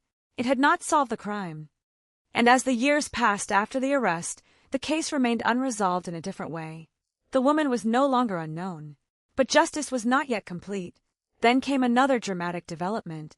In 2025, homicide charges against Sierra were dropped. The decision changed the legal status of the case again. The man once charged in Evelyn's death was no longer facing that prosecution. The case had traveled from unidentified victim to DNA breakthrough, from suspect identification to arrest, and then to a legal setback. The result was profoundly unsettling. After nearly half a century, science had finally answered the question, who was Beth Doe? But the question, who will be held accountable for Evelyn Cologne's murder, remained far more complicated. That is the cruel irony of cold cases. Time can help reveal the truth and destroy the possibility of proving it. The same 44 years that allowed DNA technology to emerge also allowed evidence to deteriorate and witnesses to disappear. Modern science gave Evelyn her name. Time had taken away so much else. For the Cologne family, the identification was both an ending and a beginning. For decades, they had been forced to live with uncertainty. Evelyn's mother, according to family accounts, had waited and hoped that her daughter would someday return. There had been stories that Evelyn had gone away. There had been a belief that she had a child. There had been questions that no one could answer. When the police finally confirmed that Beth Doe was Evelyn, the family was confronted with the reality they had spent decades avoiding. Their daughter had not abandoned them. She had not chosen a new life. She had been murdered. The emotional difference between those possibilities is enormous. A missing person leaves a door open. A murder closes it forever. Families of missing people can imagine reunions. They can celebrate birthdays and hope. They can wonder whether a knock at the door might bring the person home. Families of homicide victims eventually face the certainty of death. But when the victim is unidentified, the grief becomes stranger still. There is no grave to visit with a name, no confirmed date of death, no complete story. The family grieves a disappearance while the rest of the world may not even know the person existed. Evelyn's family lived inside that uncertainty for more than 4 decades. Then, DNA changed the shape of their grief. They finally knew where she had been. They knew she had died. They knew her child had died with her. They knew the identity of the man investigators believed was connected to the crime. But they still could not rewrite the final hours. This is where the story becomes larger than a forensic success. It becomes a story about what happens when technology reaches backward through time and touches a human tragedy. Genetic genealogy has transformed the identification of unknown remains. Cases once considered impossible can suddenly become solvable. But technology cannot answer every question. DNA can identify relatives. It can establish biological relationships. It can provide investigative leads. It cannot automatically tell investigators what happened in a room 44 years ago. It cannot recreate every conversation. It cannot reveal every motive. It cannot force a witness to remember. It cannot bring back a victim. And it cannot guarantee a conviction. Evelyn's case demonstrates both the extraordinary power and the limits of modern forensic science. The DNA breakthrough was real. The identification was real. The suspect was real. The legal complications were real. And the unresolved questions remained real. Why was Evelyn killed? What exactly happened before her death? Who helped move the body? Was anyone else involved? What happened to the belongings she carried in life? What was the precise sequence of events that led from New Jersey to the river in Pennsylvania? Some of these questions may never receive definitive answers. The killer may have taken those answers to the grave. Yet there is another possibility. Someone else knows something. A person who was alive in 1976 may still remember. A family story may contain a detail nobody recognized as important. A photograph may exist in an attic. A letter may be stored in a box. A forgotten acquaintance may suddenly realize that a conversation from decades ago was not random. Cold cases sometimes survive because one piece of information remains hidden until the right person sees it. Evelyn's identification proved that. For 44 years, the family connection was there. Luis Colon Jr. carried the genetic clue without knowing what it meant. His DNA became a bridge between generations. The connection had existed all along. It simply had not been recognized. That is what makes the final mystery so haunting. If one hidden connection could survive 44 years, what other connections might still exist? What does someone know about the night Evelyn disappeared? What did they see? What did they hear? Who drove away? Who owned the suitcases? Who knew the route to the bridge? Who knew Evelyn was pregnant? Who knew she was gone? These questions are not merely investigative curiosities. They are pieces of Evelyn's life that remain missing. The crime scene gave investigators her body. DNA gave them her name. But the story of her final hours remains incomplete. And incomplete stories have a way of haunting the people who hear them. The river did not tell investigators who Evelyn was. The suitcases did not tell them where she had come from. The photographs could not speak. The forensic reconstructions could only approximate her face. It took a nephew's DNA to finally break the silence. Yet even after the name Evelyn Colon returned to the record, the silence surrounding her death remained. There is a particular cruelty in the phrase cold case. It sounds clinical, administrative, almost harmless, but behind those two words is a human life frozen in time, a family waiting, a detective's unfinished notebook, a photograph that grows older while the person inside it never does. Beth Doe was a cold case for 44 years. During that time, the world changed beyond recognition. Computers became commonplace. The internet transformed communication. Smartphones became cameras, maps, recording devices, and tracking systems. DNA technology advanced from a tool capable of identifying individuals through direct comparisons into a system that could trace distant genetic relationships. Databases grew. Genealogy became mainstream. The dead gained new ways to speak through their living relatives. Evelyn's identification would have been almost unimaginable to the investigators standing beside the Lehigh River in 1976. They had no way to know that decades later, a nephew could upload his DNA from home and unknowingly place himself into the investigative chain. They could not imagine a laboratory extracting genetic information from decades-old remains and converting it into a profile useful for genealogy. They could not imagine investigators tracing a family tree backward until one missing teenage girl fit the evidence. But that future arrived. And when it did, Beth Doe stopped being Beth Doe. She became Evelyn. The transformation was more than technological. It was emotional. Search engines, databases, algorithms, and sequencing machines had accomplished something deeply human. They had restored a name. Yet the story did not become less disturbing after the identification. In some ways, it became more disturbing. An unidentified victim can be imagined as an abstract mystery. Once a name is known, the loss becomes personal. Evelyn was 15. She had a family. She had a life in Jersey City. She was pregnant. She had a future that someone destroyed. The photographs recovered or circulated after her identification showed a young girl who could have been almost anyone's daughter. Her age makes the passage of time particularly painful. Evelyn never grew older. The woman she might have become exists only in imagination. If she had lived, she would have seen decades of change. She would have watched the world enter the digital age. She might have become a mother. She might have had grandchildren. She might have built a career. She might have traveled. She might have simply lived an ordinary life. Instead, her life ended before she reached 16, and the world did not learn her name until she would have been in her late 50s. That contrast is devastating. When investigators finally announced Evelyn's identity in 2021, they were not introducing a new victim. They were revealing the identity of someone who had been waiting nearly half a century to be recognized. Her family had aged without her.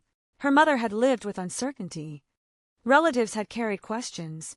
A nephew who had never met her became the person whose DNA helped bring her home. There is something almost poetic about that.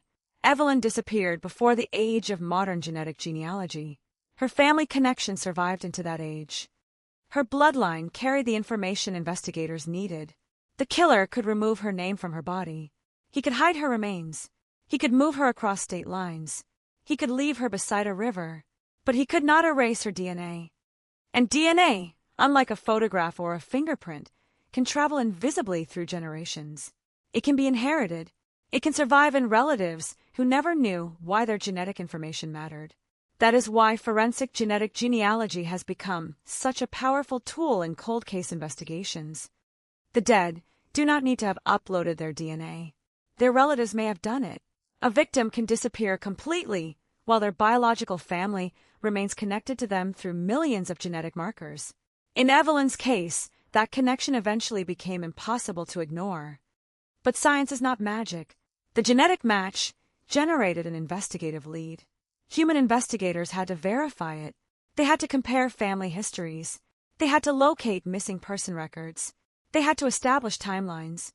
They had to confirm that the woman who disappeared was the woman whose remains had been found. It was the combination of technology and traditional police work that solved the identity. That distinction matters because the story is not about a machine solving a murder. It is about people using new tools to continue work that began generations earlier. The original investigators could not solve it with the technology they had. The later investigators could not solve it without the evidence those earlier investigators preserved. The case survived because someone kept the evidence. Someone kept looking. Someone refused to let the unidentified victim become irrelevant. And eventually, the future caught up with the past. The landscape around Whitehaven may look ordinary now. Roads carry traffic. Trees grow and fall. The Lehigh River continues its slow movement through Pennsylvania. Travelers cross Interstate 80 without knowing that beneath the highway, decades ago, 3 suitcases came crashing down toward the riverbank. For most people, it is simply another stretch of road. For those who know the history, it is a crime scene preserved by geography. The exact landscape may have changed, but the memory remains. A 14-year-old boy walked there in 1976 and found a human head. He was not looking for a murder victim. He was checking traps. That detail is difficult to forget because it captures the randomness of the discovery. Evelyn was hidden, but not hidden well enough. Her killer had attempted to erase her. Instead, a teenager found her. The suitcases were thrown from a bridge, but the riverbank exposed them. The body was concealed inside luggage, but the luggage broke open. The killer attempted to create distance between the victim and her identity. Yet evidence survived. That evidence included biological material. It included dental records. It included fingerprints. It included the physical characteristics that investigators recorded. And decades later, those fragments became the foundation of a new investigation. The case also demonstrates how public attention can keep a cold case alive. Over the years, volunteers and online communities continued discussing Beth Doe. Investigators continued receiving tips. Forensic artists created new representations. Journalists revisited the story. People searched missing person records. Someone might recognize a face. Someone might remember a name. Someone might know why a teenager disappeared. The false lead involving Maggie Cruz showed how desperately people wanted an answer, but it also showed the value of verification. Investigators did not simply declare the case solved because a theory felt right. They located Cruz and confirmed she was alive. The theory died. The search continued. That discipline eventually mattered. When the Colon family connection emerged, it was supported by DNA and investigative research. The identification was not based on resemblance or rumor. It was based on genetics and corroborating evidence. Evelyn was finally given back her name because the evidence could withstand scrutiny. The murder itself remains more complicated. A suspect was arrested and charged. But the legal case did not end with a conviction. Charges were later dropped. That development is essential to understanding the case today. It means the phrase solved must be used carefully. The identity of Beth Doe has been solved. The mystery of who Beth Doe was is no longer a mystery. But the homicide remains unresolved in the sense that no final criminal conviction has established who is legally responsible for Evelyn's death. The distinction between identification and justice is painful but important. A family can know who their daughter was without knowing exactly why she was killed. Police can identify a suspect without securing a conviction. Science can answer one question while leaving another untouched. This is why the Beth Doe case remains haunting. It is not a story with a perfect ending. There is no courtroom finale that ties every thread together. There is no complete confession that explains every detail. There is no final moment in which every unanswered question disappears. Instead, there is a name, Evelyn Colon. There is a family who finally knows. There is a grave that no longer carries only an anonymous name. There is a scientific breakthrough that demonstrates what modern forensic genealogy can accomplish. And there is an empty space where the full truth of her final hours should be. That space matters. Because behind every unresolved detail is the possibility that someone still remembers. The person who knew Evelyn. The person who saw her before she disappeared. The person who knew where she was. The person who may have known what happened. Time does not guarantee that secrets die. Sometimes secrets survive inside families. Sometimes they survive in old letters. Sometimes they survive in photographs. Sometimes they survive in a memory that nobody thought was important. The identification of Evelyn proves that the past can remain connected to the present in ways nobody expects. Her nephew's DNA carried a message across generations. That message finally reached investigators. It told them who she was. Perhaps another message is still waiting to be discovered. Perhaps another person will one day step forward. Perhaps another piece of evidence will be found. Or perhaps the final answer will remain forever beyond reach. Cold cases do not promise closure. They promise only the possibility of it. Nearly 5 decades after Evelyn Colon disappeared, the case had become a strange collision between past and present. The girl who vanished in 1976 had become an adult only in the imagination of those who loved her. The investigators who first handled her case belonged to another generation. The technologies that identified her belonged to another century. The suspect who was arrested had lived an entire adult life, while the question of Evelyn's fate remained buried. And the family that waited had grown older, while the girl they remembered remained 15. That is the cruel mathematics of time. 44 years passed between discovery and identification. The world changed thousands of times in ways Evelyn never experienced. Yet the central fact never changed. Someone killed her. Someone took her body. Someone placed her remains into suitcases. Someone transported them to Pennsylvania. Someone stood at the edge of that bridge. Someone released the suitcases into the darkness. And someone walked away. That final image is difficult to escape. The traffic above, the river below, the suitcases falling, the sound of impact, then silence. Whoever committed the crime believed the silence would last forever. It did not. The victim's name eventually came back. Evelyn Colon. The family story returned. The missing person mystery ended. But the question of accountability remained. When Sierra was arrested, it appeared that investigators might finally have the opportunity to bring the case into a courtroom. The charges gave the decades-old investigation a new life. But the legal system moved differently from public expectation. Defense challenges, evidentiary questions, and the passage of time complicated the prosecution. In 2025, the homicide charges were dropped.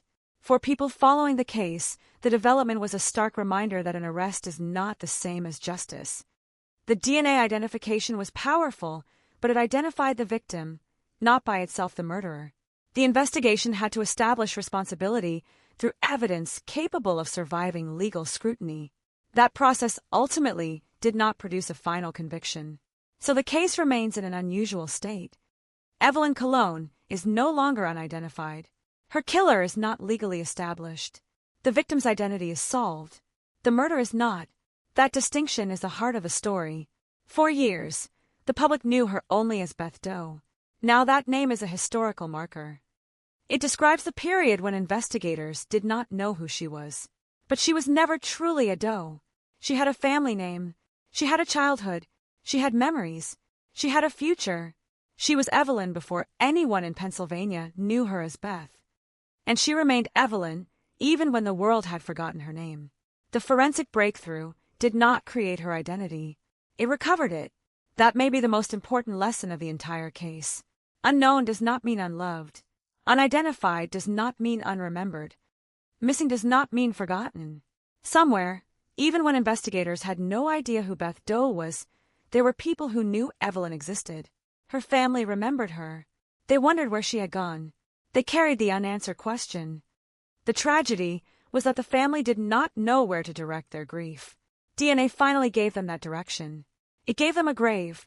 It gave them a story. It gave them the ability to say her name. But it also forced them to confront the cruelty of what had happened. Evelyn had not simply disappeared. She had been taken from them.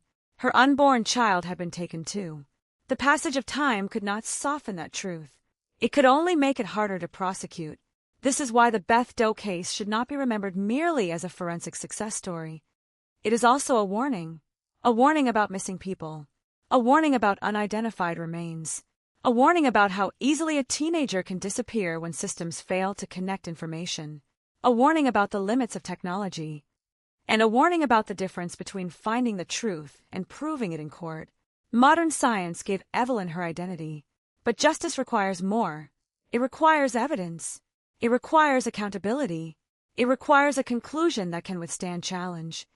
And that is the part of Evelyn's story that remains unfinished. The final chapter was never written, not because investigators stopped caring, not because science failed, but because the passage of time created obstacles that no laboratory can completely erase. Somewhere between 1976 and the present, crucial pieces of the story disappeared. Maybe someone died. Maybe someone forgot. Maybe someone stayed silent. Maybe evidence was destroyed. Maybe the killer carried the truth for decades and never confessed. The possibility of a hidden witness remains one of the most haunting elements. If someone knows more, they may be living with the knowledge that a 15-year-old girl was murdered and left beneath a bridge. They may know how Evelyn died. They may know why. They may know who helped. And they may be the only person who can answer the questions that science cannot.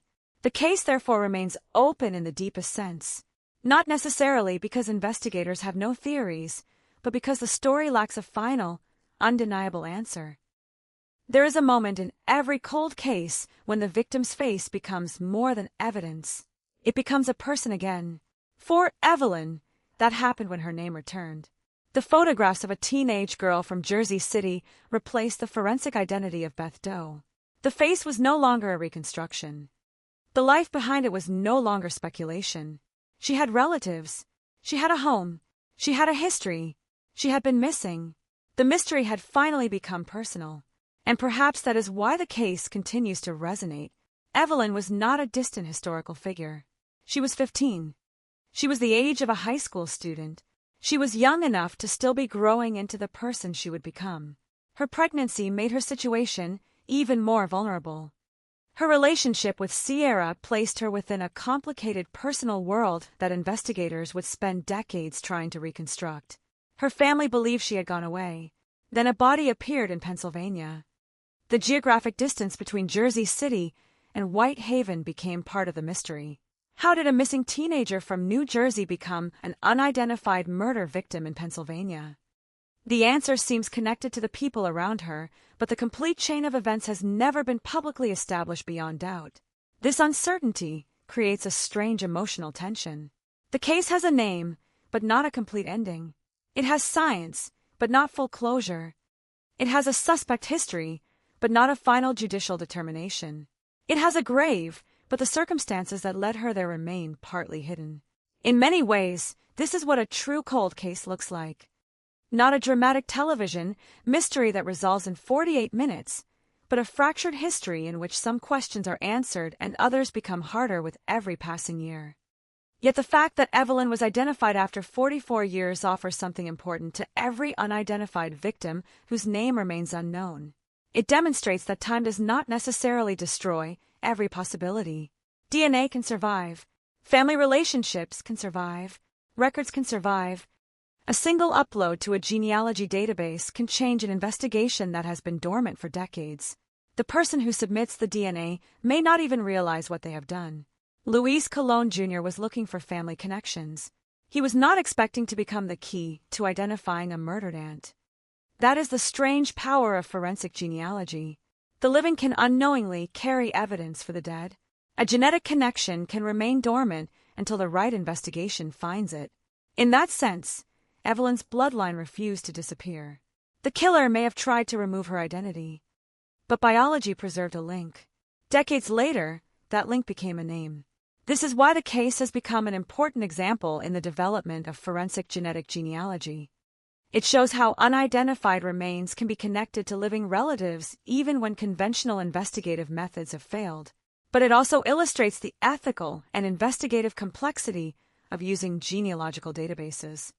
A person's DNA can reveal family relationships they never expected to expose. In criminal investigations, that information can lead police toward victims and suspects alike. The technology is powerful precisely because genetics is personal. It can uncover relationships that families themselves may not know. In Evelyn's case, that power was used to restore an identity. The same methodology can be used in other cases to identify perpetrators. Yet every genetic lead still requires careful verification. The science points. Investigators follow. Evidence must prove. That is the sequence. And in Evelyn's case, it produced an extraordinary breakthrough, but not a complete legal resolution. Her story, therefore, sits at the intersection of hope and frustration. Hope, because the impossible happened. Frustration, because the impossible was not enough to answer every question. Nearly 50 years after her death, Evelyn's family finally knew her fate. But the person responsible for ending her life had not been conclusively held accountable through a conviction. The case remains a reminder that justice has two different clocks. One belongs to science. The other belongs to the courts. Science can move rapidly when new technology appears. The courts must move according to rules, evidence, procedure, and constitutional protections. When a crime is 44 years old, those two clocks may not align. The evidence that gives investigators a strong theory may not be enough to prove guilt beyond a reasonable doubt. The passage of time can turn witnesses into memories and memories into uncertainties. And that is where Evelyn's story remains suspended. Years from now, someone may drive along Interstate 80 and never know what happened beneath the road. They may see the river and think only of winter, trees, and water. They may never hear the name Evelyn Colon. But for decades, the name Beth Doe was whispered through the history of the area. It was attached to a grave. It was attached to a mystery. It was attached to a young woman who had no name in death. Now the name is different. Evelyn Colon, the girl from Jersey City, the 15-year-old who disappeared in 1976, the young mother whose unborn daughter was found with her, the teenager whose identity survived 44 years of uncertainty. Her story is not only about murder. It is about memory. It is about how a person can become invisible to official records while remaining unforgettable to a family. It is about how technology can reopen a door everyone assumed had been closed. It is about how the dead can sometimes speak through the living. And it is about the limits of what any investigation can recover. The discovery on the riverbank began with a teenager checking traps. The identification decades later began with another family member submitting DNA. Between those two moments stretched nearly half a century. The distance is difficult to comprehend. A child who found the remains became an adult. Investigators retired. Families aged. Buildings changed. Technology transformed. Yet the evidence remained. The suitcases, the remains, the dental records, the genetic material, the family tree. Each piece waited for its moment. When the moment came, Beth Doe ceased to be unidentified. Her name came back, but the deeper mystery remained. Why was she killed? What happened during those final hours? Who knew? Who helped? What did the killer believe would happen after the suitcases disappeared beneath the bridge? Did the person responsible ever drive past the area again? Did they watch news reports? Did they hear investigators asking the public for information? Did they see the forensic reconstructions? Did they know that volunteers were still searching? Did they know that a family in New Jersey was still waiting? And when DNA finally identified Evelyn, what do they feel? Fear? Surprise? Nothing. We may never know. The human mind wants an ending. Crime stories are built around that desire. We want the killer named. We want the motive explained. We want the courtroom verdict. We want the family to hear the words they have waited decades to hear. But real life does not always provide those moments. Sometimes the truth arrives in fragments. A name first, a suspect later, a legal challenge, a drop charge, another unanswered question. Evelyn's story is one of those cases. It has been solved and unsolved at the same time. The identity is solved. The homicide remains without a final judicial resolution. That contradiction is what keeps the case alive.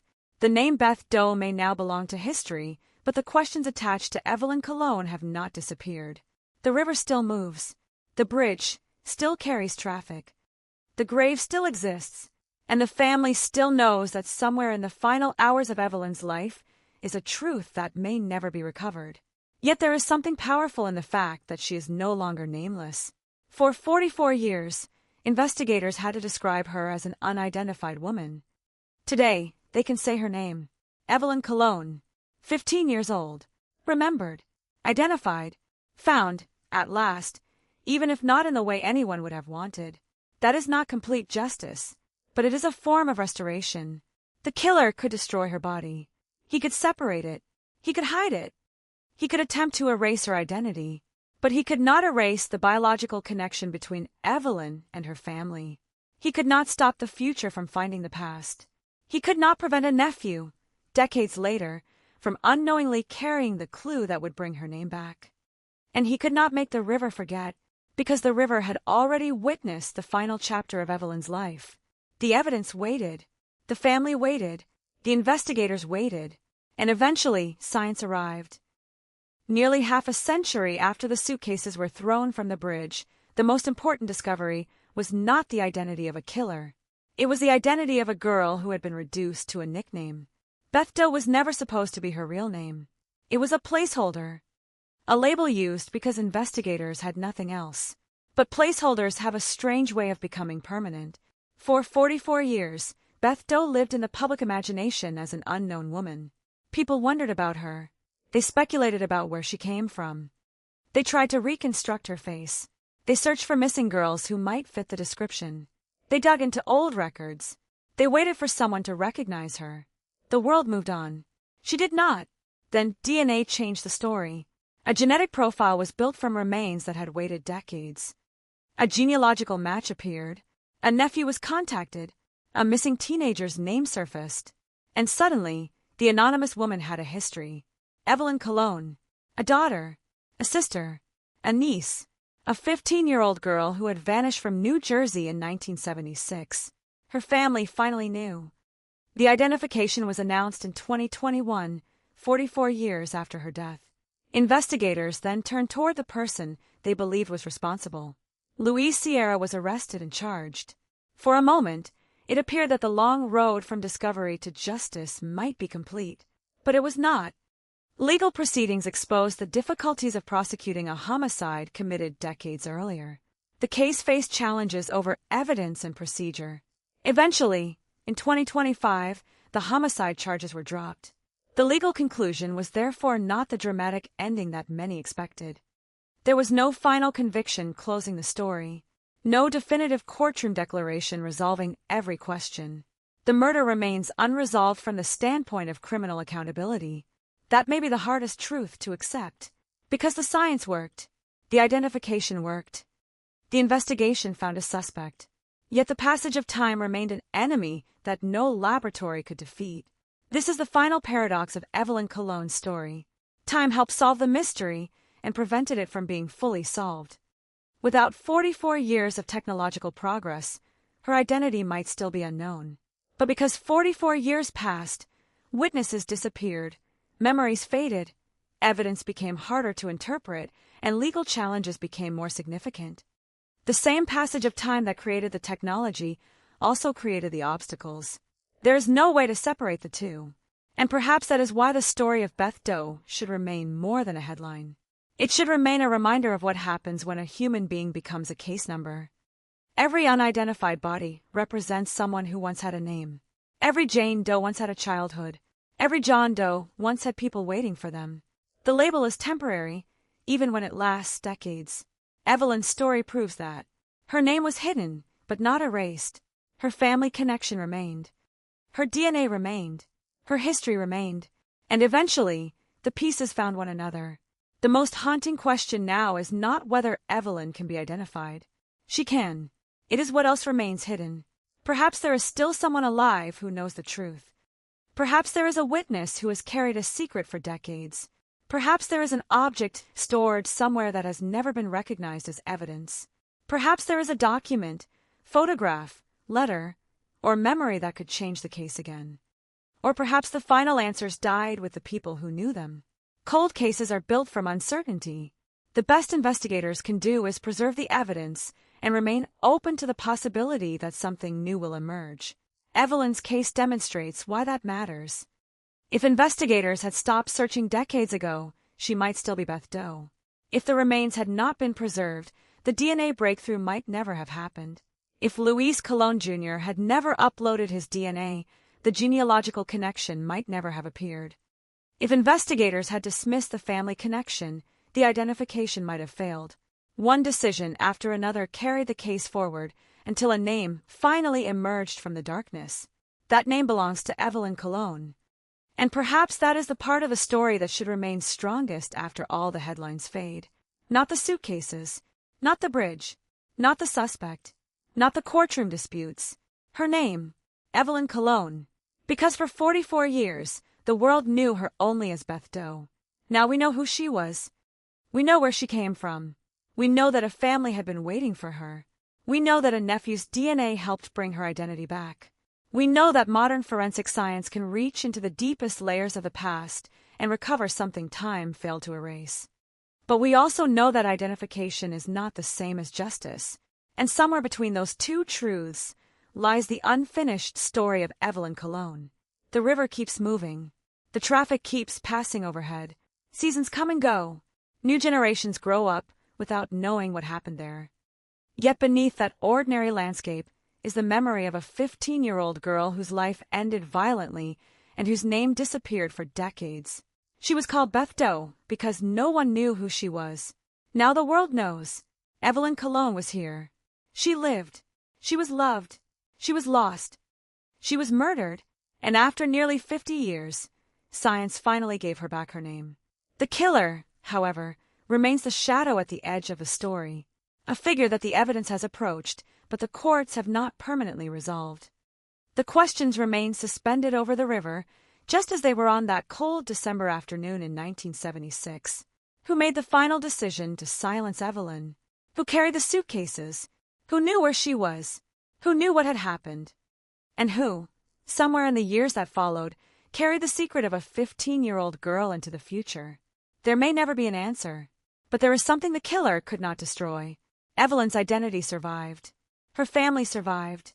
Her story survived. And the evidence survived long enough for the future to find it. Nearly 5 decades later, the woman once abandoned without a name is no longer anonymous. The grave no longer belongs to Beth Doe. It belongs to Evelyn Colon. And every time her name is spoken, the silence that surrounded her for 44 years becomes a little smaller. The case may still lack its final answer. The mystery may still have an empty space where justice should be. But the unknown woman beside the river is unknown no longer. Her name is Evelyn Colon, and after all those years, that name is finally where it belongs. The name Evelyn Colon had finally returned to the world, but the silence around her death remained. And sometimes, in a cold case, that silence is more frightening than any confession. Because a confession ends uncertainty. Silence preserves it. It leaves every possibility alive. It leaves investigators staring at the same timeline, asking what happened in the hours before a 15-year-old girl disappeared. It leaves a family wondering whether there was a moment when someone could have intervened. It leaves a community wondering how a young woman could vanish from one state and reappear as an unidentified murder victim in another. And it leaves one question hanging over everything else. What did the person responsible believe would happen after Evelyn was gone? In December 1976, the answer may have seemed obvious. The body had been broken apart. The remains had been placed into suitcases. The suitcases had been taken to a bridge. The killer had attempted to separate Evelyn from her identity and from the place where she lived. It was an act designed around disappearance. But disappearance is never complete when evidence survives. A fingerprint survives. A tooth survives. A bone survives. A genetic marker survives. A family survives. Even memory survives in strange ways. Someone may remember a conversation from 40 years ago without understanding its importance. Someone may remember seeing a vehicle parked somewhere unusual. Someone may remember a young woman who suddenly stopped appearing. Someone may remember a rumor that everyone dismissed. And in a case this old, the smallest memory can become enormous. Evelyn's identification proved that the past was not as dead as it appeared. The connection between her and the Cologne family had existed all along. It had been invisible only because nobody knew where to look. That realization changes the way the entire case must be viewed. For decades, investigators searched outward. They searched missing person reports. They searched faces. They searched dental records. They searched physical descriptions. But the breakthrough came when they searched inward through bloodlines. The dead woman did not have to announce who she was. Her relatives could announce it for her. That is the extraordinary and unsettling power of DNA. It can reveal relationships that people never knew existed. It can expose connections across generations. It can resurrect names buried beneath decades of uncertainty. And in Evelyn's case, it did something more profound. It returned a teenager to her family history, but it could not return the years that had been stolen. There were no 44 missing birthdays to recover, no teenage years, no adulthood, no chance to watch her child grow, no ordinary life after 15. Those years were gone forever, and perhaps that is what makes the case so emotionally devastating. Identification arrived almost half a century too late.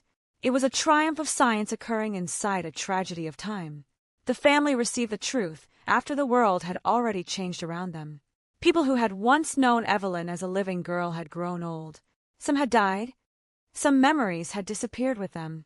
The generation that might have been able to explain her final days had become smaller. The investigation had to work with what remained. That is the brutal reality of time in homicide cases. Every year removes something. A buenos dias. A photograph is discarded. A letter is lost. A building is demolished. A phone number changes. A person forgets. And eventually, an entire generation can disappear while the case remains. Yet Evelyn's case also demonstrates the opposite. Every year can create something. New technology, new databases, new investigative methods, new laboratories, new volunteers, new possibilities. The same passage of time that destroys evidence can create tools capable of recovering what seemed lost forever. That is why cold cases are never truly predictable. A case can be silent for 40 years and then explode back into the headlines in a matter of weeks. That is exactly what happened with Evelyn. The unidentified woman became a named victim. The dormant investigation became active. A suspect was arrested. Court proceedings followed. Then the charges were dropped. The story moved forward and backward at the same time. And somewhere inside that movement was Evelyn herself, forever 15. Not aging, not changing, not becoming someone else. The world around her changed. She did not. The photograph remained young, while everyone who remembered her grew older. That is another cruelty of unidentified remains. The victim's physical age becomes a permanent timestamp. Every photograph of Evelyn represents a life that should have continued. Every image becomes a question about the person she might have become. Would she have stayed in New Jersey? Would she have moved? Would she have raised children? Would she have reconciled with people she loved? Would she have become someone completely different from the girl her family remembered? Nobody will ever know. The killer did not merely take her life. He destroyed every future version of her that could have existed. And that is why the case cannot be reduced to forensic numbers or investigative timelines. At its center is a human life interrupted before it had time to unfold. The riverbank was only the final location. The real crime began much earlier, in the moment someone decided Evelyn's life could be taken. Everything after that was an attempt to hide the consequence. The suitcases, the bridge, the distance, the false identity, the silence. Yet the silence eventually broke. Not because someone confessed, not because the killer suddenly felt remorse. It broke because a laboratory found a genetic connection. A nephew unknowingly carried the clue. Scientists recognized it. Investigators followed it. A family history opened. And a name emerged from the darkness. Evelyn Cologne. That name now stands where Beth Doe once stood. But the deeper question remains. If DNA could recover her identity after 44 years, what else might still be waiting to be recovered? What other evidence has not yet been found? What other witnesses have never spoken? What other fragments of Evelyn's final days remain somewhere beyond the reach of investigators? The case has already proven that the past can speak. The only uncertainty is whether it has finished speaking yet. There is a particular kind of silence that exists only after a crime has been forgotten by almost everyone except the people who refuse to let it disappear. It is not the silence of an empty room. It is the silence of an old case file sitting inside a cabinet while generations pass outside the door. Names change, detectives retire, families move, technology advances, buildings are demolished, roads are widened, and still, inside that file, the same question waits. Who was responsible for Evelyn Cologne's death? For decades, the answer was hidden behind another question. Who was she? That question was finally answered by DNA. But once the name Evelyn Cologne returned, something unexpected happened. The mystery did not become smaller. It became larger, because now there was a life behind the remains. There was a family behind the unidentified victim. There was a 15-year-old girl behind the photographs and forensic reports. And every detail investigators uncovered made the final hours of her life more difficult to comprehend. Evelyn had not simply vanished. She had disappeared from one world and entered another as a nameless victim. Her family in New Jersey had been left with uncertainty, while Pennsylvania investigators had been left with a body they could not identify. Two separate mysteries existed at the same time without anyone realizing they were the same mystery. That separation lasted for 44 years. Think about what that means. Somewhere in Jersey City, a family had a missing daughter. Somewhere in Pennsylvania, investigators had an unidentified murder victim. Between them were highways, state borders, incomplete records, changing police departments, and the limitations of 1970s technology. The two stories were separated not by distance alone, but by information. Nobody possessed the missing connection. Nobody knew that the girl whose photograph was being remembered by relatives was the same person whose reconstructed face appeared in cold case files. Nobody knew that the unidentified young woman beside the Lehigh River had a family waiting for her. That is what makes the case so haunting. The answer was not necessarily hidden in some impossible location. It was hidden inside a relationship, a family connection, a genetic link. The truth existed before investigators found it. It simply had no pathway to reach them. When forensic genetic genealogy finally created that pathway, decades of uncertainty collapsed almost instantly. But there was another problem. Identifying Evelyn did not tell investigators exactly what happened to her. It told them where the investigation should look. Her life became a map. Jersey City, her family, her disappearance, her boyfriend, her pregnancy, the people who knew her, the people who had seen her shortly before she vanished. Every connection became important. Every memory became potentially valuable. Investigators had to reconstruct a life that had ended almost half a century earlier. That task is fundamentally different from investigating a recent homicide. In a recent case, investigators might have phone records, surveillance footage, digital messages, financial transactions, social media activity, vehicle tracking data, and witnesses whose memories are still relatively fresh. In Evelyn's case, most of those tools did not exist. There was no digital trail waiting to be downloaded. There was only history, paper, memory, testimony, physical evidence preserved from another era, and the investigators had to determine which parts of that history could still be trusted. This is where the passage of time becomes almost an accomplice. Time does not commit the crime, but time changes the evidence. A witness may remember the broad outline while forgetting the details. A relative may remember something differently after hearing the same story repeated for decades. A document may disappear. A person who could have answered a critical question may no longer be alive. Even places become witnesses that cannot speak. The house where Evelyn once lived may have changed. The streets she walked may look different. The businesses she knew may be gone. The neighborhood may have transformed around the absence she left behind. Yet the investigators continued. They had one advantage that the original detectives never possessed. They knew her name. That single fact changed everything. Once Evelyn Colon replaced Beth Doe, investigators could search backward instead of forward. They could examine her missing person history. They could reconstruct her family. They could examine the people around her. They could compare the known timeline of her disappearance with the discovery of the body in Pennsylvania. And they could ask a question that had been impossible for decades. Who had a reason to know where Evelyn was? The investigation increasingly focused on her relationship with Louise Sierra.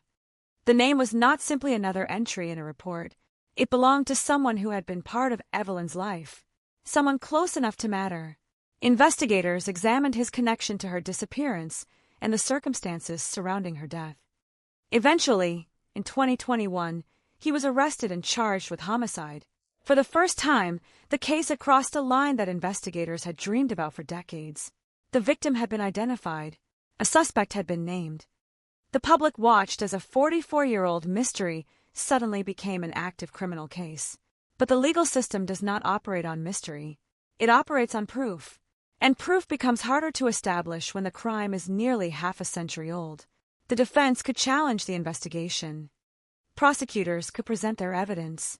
Judges could examine whether statements and procedures met legal standards. Every decision could determine whether the case would survive. The arrest itself was not the end. It was another beginning. And eventually, the case reached another painful turning point. The homicide charges against Sierra were dropped in 2025. That development left the investigation in a deeply unsettling position. Evelyn's identity had been established beyond the uncertainty that surrounded her for decades. Yet the criminal case did not end with a conviction. The person authorities had charged was no longer facing those homicide charges. For the family, the distinction between identification and justice must have been enormous. They knew their daughter was Evelyn. They knew where her remains had been found. They knew that investigators had believed they had identified the person responsible. But the legal system had not produced the final answer many people expected. This is where the story becomes uncomfortable because there is no satisfying conclusion to offer. There is no clean ending. No final scene in which every question is answered. No definitive explanation of every movement, every decision, every minute. There is only what the evidence can establish and what remains beyond it. Evelyn Colon was 15. She disappeared. Her remains were discovered in Pennsylvania. She was pregnant. Her child was also found with her. Her identity remained unknown for decades. DNA eventually restored her name. A suspect was arrested and charged. Those charges were later dropped. Everything beyond those established facts enters a landscape of uncertainty. And uncertainty is where cold cases live. It is also where memory becomes important. Someone may still remember Evelyn. Someone may still remember the days before she disappeared. Someone may know something about the relationship that investigators never fully understood. Someone may have heard a confession that was never reported. Someone may have seen something near the bridge. Someone may have recognized the suitcases. Or perhaps nobody knows anymore. Perhaps the people who knew are gone. Perhaps the information disappeared with them. That possibility is the darkest one. Because if the last living witness dies without speaking, part of Evelyn's story disappears permanently. The science of the future can recover DNA. It can reconstruct relationships. It can identify remains. But it cannot resurrect every memory. It cannot ask a dead witness what they saw. It cannot recreate every conversation. It cannot recover every secret. That is why cold case investigators often speak of patience. Evidence must be preserved because tomorrow's technology may be capable of answering a question today's technology cannot. Evelyn's case is proof. The investigators of 1976 could not have known what genetic genealogy would become. They could only preserve what they had. That preservation mattered. Decades later, scientists could return to the remains and find information that had been invisible before. The future had become the investigator. And perhaps the future has not finished with Evelyn yet. A new forensic technique could one day emerge. A forgotten record could surface. A relative could discover an old photograph. A witness could finally decide to speak. A piece of evidence could be re-examined with technology that does not yet exist. That possibility is why the case cannot simply be placed into a box labeled history. Evelyn's identity was recovered after 44 years. If one impossible answer could be found, another might still exist. The river beneath the bridge has no memory that humans can hear. It does not tell investigators who stood there. It does not tell them what was said. It does not reveal what happened before the suitcases fell. It only continues moving. But the evidence remained behind. And somewhere within that evidence is the last trace of a 15-year-old girl who deserved to grow old. She deserved to have a future. She deserved to become more than a forensic reconstruction. For decades, the world called her Beth Doe because nobody knew her name. Now the world knows. Evelyn Cologne.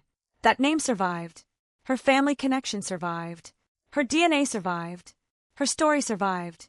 The only question is whether the final truth survived with them. And if it did, whether someone, somewhere, will finally have the courage to speak it. By the time investigators knew the name Evelyn Cologne, the original crime scene had already become history.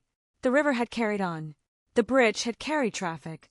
The trees had grown around the place where the suitcases were discovered. Decades had passed over the exact ground where a teenage boy once stumbled upon a scene that would remain etched into Pennsylvania's cold case history. But the physical landscape was only one part of what had changed. The people had changed, too. The detectives who first examined the remains were no longer standing beside the evidence. The witnesses who once knew Evelyn were older. Some had disappeared from the record entirely. Some had died. Others had forgotten details they once considered unforgettable. Yet the case continued to exist because evidence had survived longer than memory. That distinction would become crucial. Human beings forget. Evidence can wait. A photograph can sit inside a box for decades. A dental record can remain in an archive. A fingerprint can remain on paper. DNA can remain inside bone. A family tree can stretch across generations without anyone realizing that one branch belongs to a murdered girl whose identity has been missing for nearly half a century. Evelyn's case became a demonstration of that principle. The investigation did not move forward because someone suddenly remembered everything. It moved forward because science found a connection that time had failed to destroy. But even after that breakthrough, investigators faced a problem that no machine could solve. They had to reconstruct a human life from fragments. Who was Evelyn in the weeks before she vanished? What was happening inside her home? What was happening inside her relationship? Who knew she was pregnant? Who saw her last? Who might have been angry with her? Who might have been afraid of what she would say? These questions are different from forensic questions. A laboratory can establish biological relationships. It cannot establish emotion. It cannot tell investigators what a person was thinking at a particular moment. It cannot reveal the exact motive behind a murder unless other evidence exists to support that conclusion. And after 44 years, motive can become one of the most difficult pieces to recover. People change. Relationships disappear. Context vanishes. The world of 1976 becomes increasingly difficult for later investigators to reconstruct. That was the world Evelyn inhabited. A world without smartphones. A world where a teenager could leave one state and become nearly invisible in another. A world where family communication depended on landlines, letters, and face-to-face conversations. A world where missing person information moved much more slowly. It was possible for two law enforcement agencies to hold pieces of the same mystery without knowing they belonged together. Pennsylvania had Beth Doe. New Jersey had Evelyn Cologne. The connection was buried beneath the limitations of the era. The case therefore became more than a murder investigation. It became a story about information failing to travel. One agency had a body. Another family had a missing daughter. Nobody had the bridge between them. That bridge eventually became DNA. But DNA was not the only piece. Investigators also needed genealogy. They needed family records. They needed historical research. They needed to compare the genetic evidence with the known history of Evelyn's disappearance. And they needed to ensure that the person identified through the genetic connection was truly the same person whose remains had been found in Pennsylvania. The identification was eventually confirmed. The name was restored, but the process revealed something important about forensic genealogy. It is not simply a database that produces a name. It is an investigative pathway. Genetic information creates relationships. Investigators then use those relationships to build a family tree. They search for individuals whose age, location, and disappearance fit the evidence. They compare those candidates against physical characteristics, missing person records, and other information. Only when multiple lines of evidence converge can an identification become credible. In Evelyn's case, those lines converged after decades of failure. Her family had been searching without realizing what they were searching for. Investigators had been searching without knowing whom they were searching for. DNA finally allowed both sides to meet in the middle. That moment must have been extraordinary for everyone involved. Imagine hearing that a relative who disappeared before you were old enough to know her had been found. Imagine learning that the unidentified victim from an old Pennsylvania murder case was not a stranger. She was family. And then imagine the second revelation. She had not simply disappeared. She had been murdered. Her remains had been hidden. Her child had died with her. The family had to process two realities at once. The missing girl had been found, but only because she was dead. The uncertainty was gone, replaced by certainty of the worst kind. For investigators, that certainty created a responsibility. If Evelyn had been identified, someone had to answer for her death. The investigation turned toward the people closest to her. Luis Sierra Vecame Central. The relationship between Evelyn and Sierra had already existed in the historical record. Investigators revisited that relationship with the benefit of new information. They looked at what had been known in 1976. They looked at what had been said later. They examined the circumstances surrounding Evelyn's disappearance.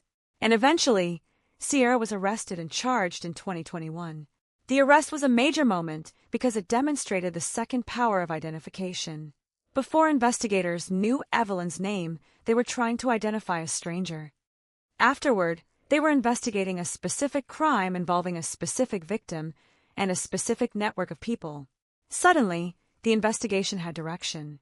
But direction is not the same as certainty. The legal process exposed the difficulties of transforming a decades-old investigation into a prosecutable homicide case. Statements from the past can be challenged. Memories can be questioned. Evidence can be excluded. Procedures can become important. The older the case, the more vulnerable it can become to the passage of time. A witness may no longer remember exactly what was said. A detective may no longer be available to testify. Original records may be incomplete. Physical evidence may have been handled under standards that differ from modern practices. Even when investigators believe they know what happened, proving it in court can be another matter entirely. That distinction became painfully clear when the charges against Sierra were eventually dropped in 2025. The development did not erase the investigation. It did not change Evelyn's identity. It did not change the circumstances in which her remains were found. But it meant that the legal system had not delivered a final determination of guilt. The case remained suspended between scientific certainty about the victim and legal uncertainty about the perpetrator. That is an uncomfortable place for any investigation to end. But perhaps the most important question is what happens next. Does the investigation stop because the charges were dropped? Or does it continue in another form? Cold cases do not always follow a straight line. A dropped charge does not necessarily erase every investigative possibility. Evidence can be reconsidered. New witnesses can emerge. New forensic techniques can become available. A different piece of evidence can suddenly become meaningful when viewed through new information. The identification of Evelyn itself proves how dramatically an old case can change. For 44 years, investigators did not know her name. Then, within a relatively short period, they identified her and developed a suspect. That means the case is capable of movement. It is capable of producing new information. It is capable of surprising investigators. And that possibility is precisely what keeps old cases alive. Somewhere, there may still be an overlooked detail. Perhaps it sits in an old police report. Perhaps it exists in a family archive. Perhaps it is contained in DNA that has never been fully analyzed. Perhaps it belongs to a witness who has never spoken publicly. Or perhaps it is something nobody has considered because the investigators have been looking at the wrong question. The question is no longer, who was Beth Doe? That question has an answer. Evelyn Cologne. The question now is much harder. What happened to Evelyn before the suitcases reached Pennsylvania? The answer could be buried in the final hours of her life. And those hours remain almost entirely in darkness. Every cold case has a moment when the known timeline stops. For Evelyn, that line is the border between her last known moments and the discovery of her remains. On one side is a living teenager. On the other is an unidentified body. Somewhere between those 2 points is the truth. That gap is where investigators must continue looking. Not because the past can be changed, but because the truth about a human life still matters after death. Evelyn's family waited 44 years to learn her name. Perhaps they will never learn every detail of what happened. Perhaps nobody will. But the fact that her identity was recovered means the story is not entirely lost. And as long as the evidence exists, the possibility remains that one day, the silence will break again. There is a point in every investigation where the known world suddenly ends. A witness remembers seeing someone. A family remembers the last conversation. A neighbor remembers a vehicle. Then there is nothing. No more confirmed sightings. No more reliable calls. No more ordinary moments. For Evelyn Cologne, that invisible boundary separates the girl her family knew from the unidentified young woman discovered in Pennsylvania. Somewhere inside that gap is the answer to the crime. Somewhere between the last time Evelyn was seen alive and the moment her remains were discovered, a series of decisions unfolded that would determine the rest of history. But history did not record those decisions in real time. There was no camera following her. There was no digital timestamp marking each movement. There was no location history waiting inside a phone. There was only the aftermath. A body, 3 suitcases, a bridge, a river, and a family that did not yet know its daughter was dead. The most disturbing part of a cold case is often not what investigators know. It is what they can prove happened without knowing everything that happened before it. Evelyn was 15. She was pregnant. Her body was later found dismembered. Her unborn child was also found. Investigators concluded that she had suffered a violent death. Yet the final hours remained difficult to reconstruct with complete certainty. That uncertainty creates a space where theories grow. Some theories may be supported by evidence. Others may be nothing more than speculation. The responsible investigator has to separate the two. The public often wants a complete narrative. Who drove the car? Who carried the suitcases? Who opened the trunk? Who stood beneath the bridge? Who watched? Who helped? Who remained silent? But the evidence does not always provide those answers.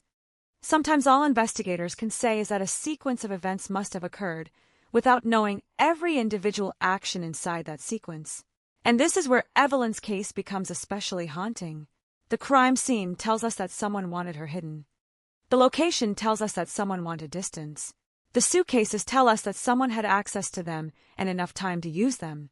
The dismemberment tells us that the killer took deliberate steps after death. The bridge suggests an attempt to make discovery less likely. But none of those details, by themselves, explains the motive. Why Evelyn? Why this violence? Why Pennsylvania? Why the effort to separate her from her identity? Why did nobody report her disappearance in a way that immediately connected to the unidentified remains? These questions existed in different forms for decades. When Evelyn's name was finally recovered, investigators could begin placing them into a single timeline. Her life before the disappearance became evidence. Her relationships became evidence. Her pregnancy became evidence. Her family's memories became evidence. The investigation was no longer searching for an unknown woman. It was searching for the final chapter of Evelyn Cologne's life. That difference matters. A missing person investigation begins with hope. A homicide investigation begins with loss. Evelyn's family had lived for decades inside that first category, believing that perhaps she was alive somewhere. The identification forced them into the second. There is a particular cruelty in that transition. Hope does not disappear gradually. It can collapse in a single phone call. For investigators, the call announcing the identification would have been a breakthrough. For the family, it was also a confirmation of the worst possibility. Their daughter had been found, but she had been found in a place no family should ever have to find a child. Her remains had been reduced to evidence. Her identity had been stripped away. The family could not change that. They could only reclaim her name. That reclamation became one of the most important outcomes of the investigation. For 44 years, the grave and records carried an unidentified designation. Now they could be associated with Evelyn Cologne. That may seem like a small thing compared with murder and justice. It is not. Names are how societies recognize people. A name connects a person to family, history, memory, and dignity. The person who murdered Evelyn attempted to remove those connections. The forensic investigation restored them. Yet the restoration created another responsibility. Once Evelyn was named, the investigation had to follow the evidence wherever it led. That path brought investigators back to Luis Sierra. His connection to Evelyn made him a central figure. The police questioned him in 2021. He was later arrested and charged. The arrest changed the public narrative instantly. Headlines that had once asked who Beth Doe was could now ask whether authorities had identified her killer. The case appeared to be approaching the final stage, but homicide investigations do not end when an arrest is made. In some ways, an arrest is where the hardest work begins. Prosecutors have to transform decades of history into admissible evidence. Defense attorneys examine every assumption. Judges determine what jurors can hear. Witnesses are questioned. Statements are scrutinized. The burden of proof remains enormous. And when the case is nearly half a century old, every weakness becomes magnified. The investigation had to survive the passage of time in a courtroom, not merely in a laboratory. Eventually, the homicide charges were dropped. That result left the case in a state that can be difficult for the public to understand. The victim is known. The circumstances of her death are known in broad terms. A suspect had once been charged, yet there is no final criminal conviction establishing responsibility. It is possible for a case to be scientifically advanced and legally unresolved at the same time. Evelyn's case demonstrates that uncomfortable reality. The DNA solved the identity. It did not automatically solve the homicide. The genealogical breakthrough was extraordinary because it answered the question that had defeated investigators for decades. But identifying a victim and proving a murder are two separate investigations. The first asks who the person was. The second asks who caused the death and whether the available evidence can establish that responsibility in court. The second question requires more than genetics. It requires context. It requires chronology. It requires witnesses, physical evidence, statements, and a legally sufficient chain connecting the suspect to the crime. That chain can weaken over time. A witness may disappear. A statement may be challenged. Evidence may become difficult to authenticate. And memories can be attacked because memories change. This does not mean the investigation was wrong. It means the legal standard is different from the investigative standard. Investigators can follow a credible lead. Prosecutors must prove a case. That difference is one of the reasons cold cases are so difficult. The passage of time can make an investigation possible and a prosecution impossible. It can create new technology while destroying old certainty. Evelyn's case embodies that contradiction. Her identity was discovered because technology became stronger. Her legal case was complicated because time became longer. Both truths exist simultaneously. And while the courtroom process moved forward and then stopped, the unanswered questions remained. One of the most important is the role of anyone else who may have known what happened. The public naturally focuses on a primary suspect, but investigators in old homicide cases must consider whether additional people were involved. Did someone help transport the remains? Did someone provide a vehicle? Did someone know where Evelyn was? Did someone hear a confession? Did someone conceal information? There is no basis to assume that anyone else was involved simply because the case remains unresolved. But the possibility is one investigators must examine when reconstructing a decades-old crime. The same is true of motive. The evidence may establish a violent death without revealing why it happened. Was Evelyn killed because of her pregnancy? Because of her relationship? Because of a personal conflict? Because of circumstances investigators have never uncovered? These are questions that can only be answered by evidence. And evidence from 1976 is limited. That limitation is the wall investigators keep reaching. They can move around it. They can use modern science. They can reconstruct family trees. They can examine old records. They can interview surviving witnesses. But they cannot travel back through time and watch the final hours unfold. They can only infer from what remains. And what remains is enough to tell us one thing with certainty. Evelyn Cologne was alive once. She had a family. She had a future. Then someone ended that future. The person who did it attempted to bury not only her body but her identity. Yet identity survived. Her name survived. Her family survived. And now the case itself survives. That may be the most important fact of all. Because a cold case is never completely silent as long as someone continues listening.